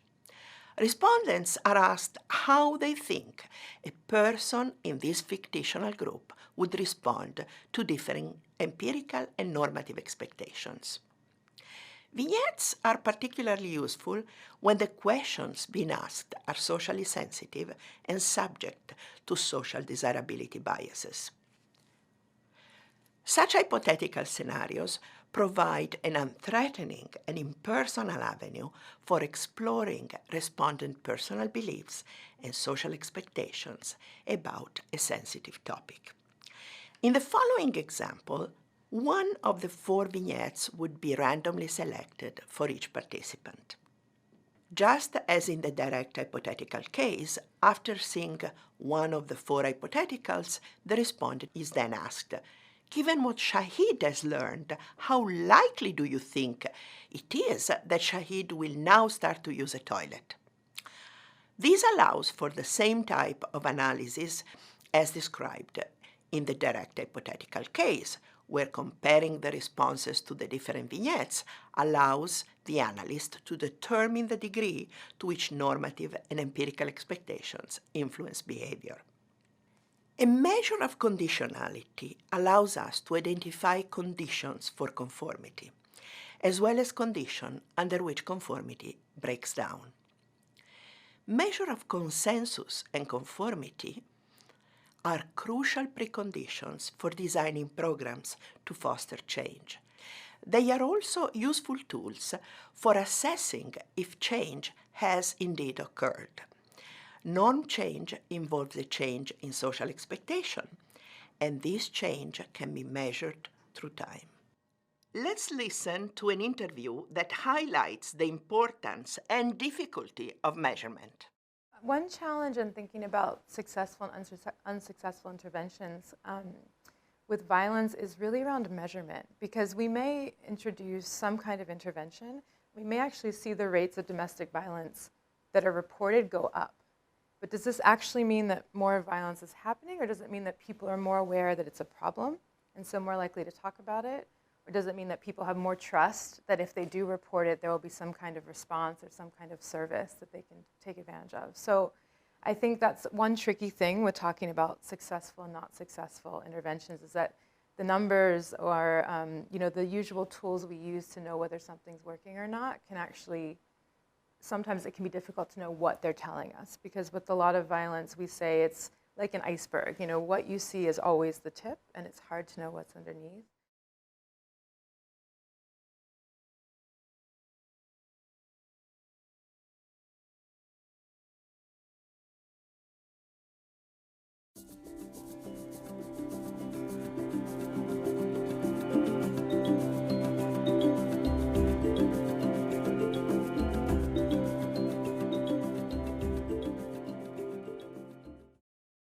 An interesting situation to analyze is one in which empirical and normative expectation are at odds. In the vignette you see here, there are two cases in which normative and empirical expectation are both low or both high. But in two other cases, one is high and the other is low. What does a responder think Shahid would do in such cases? Usually, empirical and normative expectations are consistent.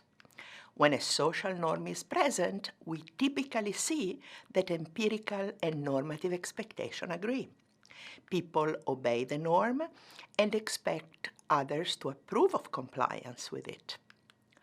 But what if you find that members of a community believe that almost everyone thinks that one should use a toilet, but also believe that few use a toilet, in that open defecation is widespread? It is important to analyze divergent expectations because in many real-life cases, normative and empirical expectation are at odds. Experimental evidence tells us that the empirical dominates the normative.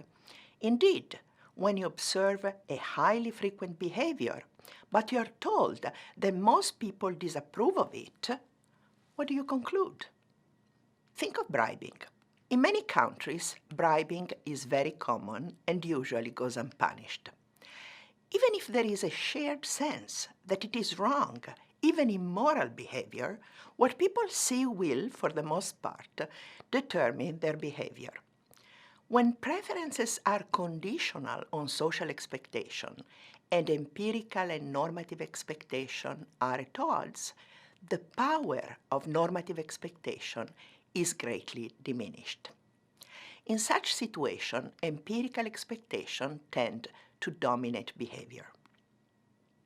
Look at this image of someone smoking under a big no smoking sign. The normative message is quite clear: you should not smoke. But at the same time, you observe people smoking. If you are a smoker, will you follow the normative message or the empirical one? I bet a smoker will smoke in this situation. The conflict is resolved in favor of what people observe others do. Why do empirical expectations so often dominate normative ones? First of all, let me say that we tend to infer normative expectation from observing behavior. especially if we have no information about what people's normative expectations are. When we observe a frequent behavior, the conclusion we reach is, well, people must approve of it. They may not, but there is no way of telling. On the other hand, suppose you know there is a norm, but you observe people deviating from it. In this case, the normative expectation would significantly weaken. Think of truth-telling. In our culture, it is a social norm. We expect people to tell the truth, and we disapprove of lying. But imagine a situation where you come to realize that many people frequently lie. Would your normative expectation that people disapprove of lying survive? Probably not. When you observe frequent counter-normative behavior, you start thinking that it must go unpunished, or else it would not be that frequent. Thinking that most people do it becomes a justification for misbehaving too. So, observing counter-normative behavior will weaken the norm and may eventually lead to its complete disappearance. Now, imagine a situation when most people say that one should use a toilet, like in Shahid's case, but open defecation is still very common. What do you think Shahid will do? When we measure conditional preferences, we should be careful to check answers about situations when normative and empirical expectations are at odds.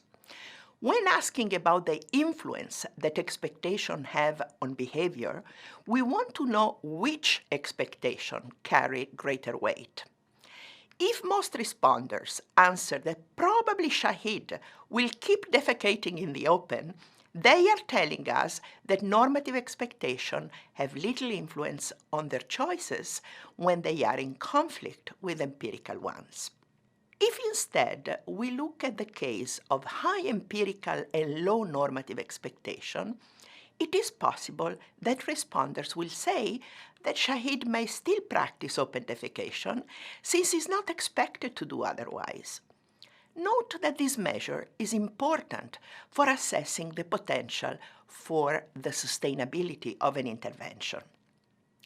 When there is slippage, as in the case of an OD-free community, it may be due to the absence of a newly established norm of toilet usage.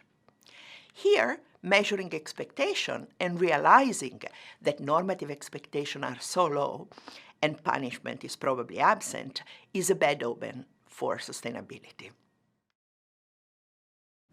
We see what we call slippage in many villages where some households revert back to open defecation. We see them in variable rates, some as high as low as 10% and others as high as 90%. One of the questions to ask is, did we really change the norm in the first place? If some build latrines and others do not, then everyone suffers. They would still eat each other's shit and still get sick. This also influences the others that haven't started building.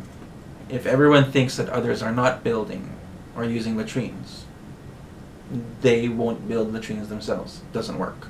So I mean, it only takes a few to ruin it for everyone. And if people don't get the feeling that everyone is pitching in, they might not pitch in either, or pitch into the drive to become open defecation free. Open defecation and using a toilet by each member of a community with toilets within their households will be sustained if there is a continued monitoring. The first important thing is that there needs to be monitoring internally within the community itself, based on the systems that they have reached about monitoring their individual behavior. That needs to continue to happen. We do this, what we call the triggering, which is the use of those different tools to facilitate the understanding of the population of the factual that I've just stated, that people eat their own shit. But if you don't come back to monitor or to set up a community monitoring system, they have real made this realization, but maybe other factor will influence them and come across. Maybe they need to go to town, maybe they have other things to do, and they will not dedicate sufficient time to changing their behavior because it requires an action, which is building your latrine before you change your behavior. So community monitoring and external monitoring are key to the continuous process of building and using latrine and maintaining this new social norm. But we are still learning how to better maintain this newly created social norm.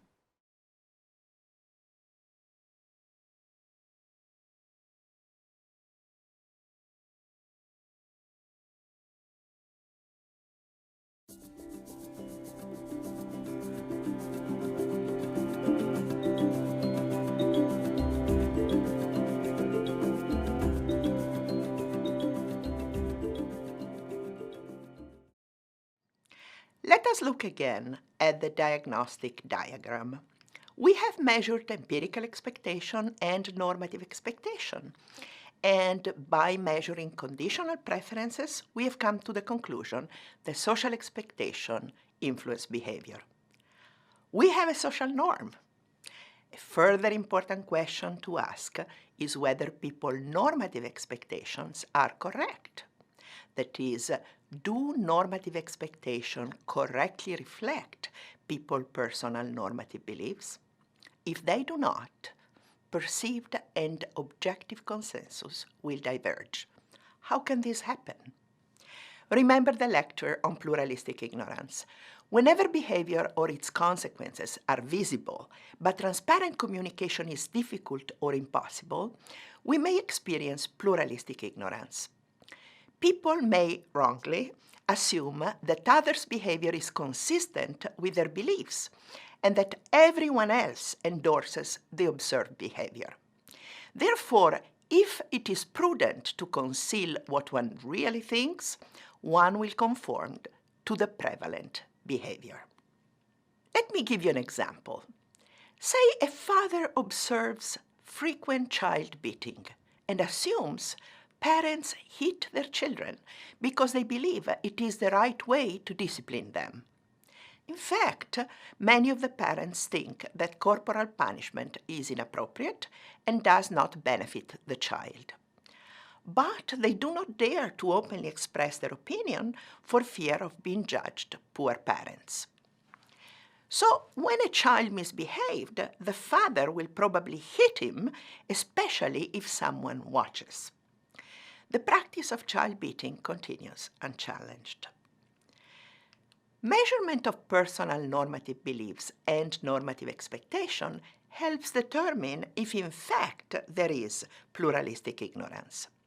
So if we find out that perceived and objective consensus diverge, we can conclude that the social norm that is supported by those wrong normative expectation is not collectively endorsed. Transgression will be concealed, and the norm that most people dislike will survive.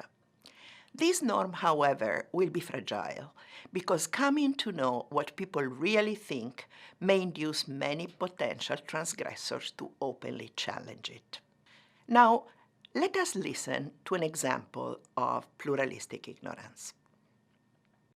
I think that there's probably ideas of masculinity that feed into this issue, right? So even if a man doesn't personally believe that it's right to beat your wife, is this something that he would tell his friend about, or would he, speak out when his friend's talking about beating his own wife?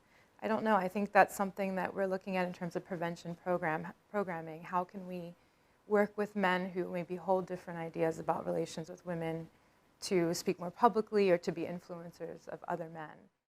Let me conclude this lecture on measurement by stressing the elements that make a norm sustainable. First, let us remember that a norm exists and is followed in a group if most of its members have high levels of social expectation, which means they expect most members of their group to follow the shared rule of behavior and to approve and support it. Moreover, the social expectation influences their behavior. This does not mean that a norm is sustainable. since empirical or normative expectation may be wrong. If people misperceive how frequent a behavior is or how much support it has, sooner or later they will come to realize their mistake.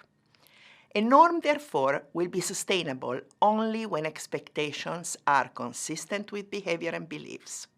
Fortunately, we can measure all these components and decide whether a norm exists and how stable or sustainable it is.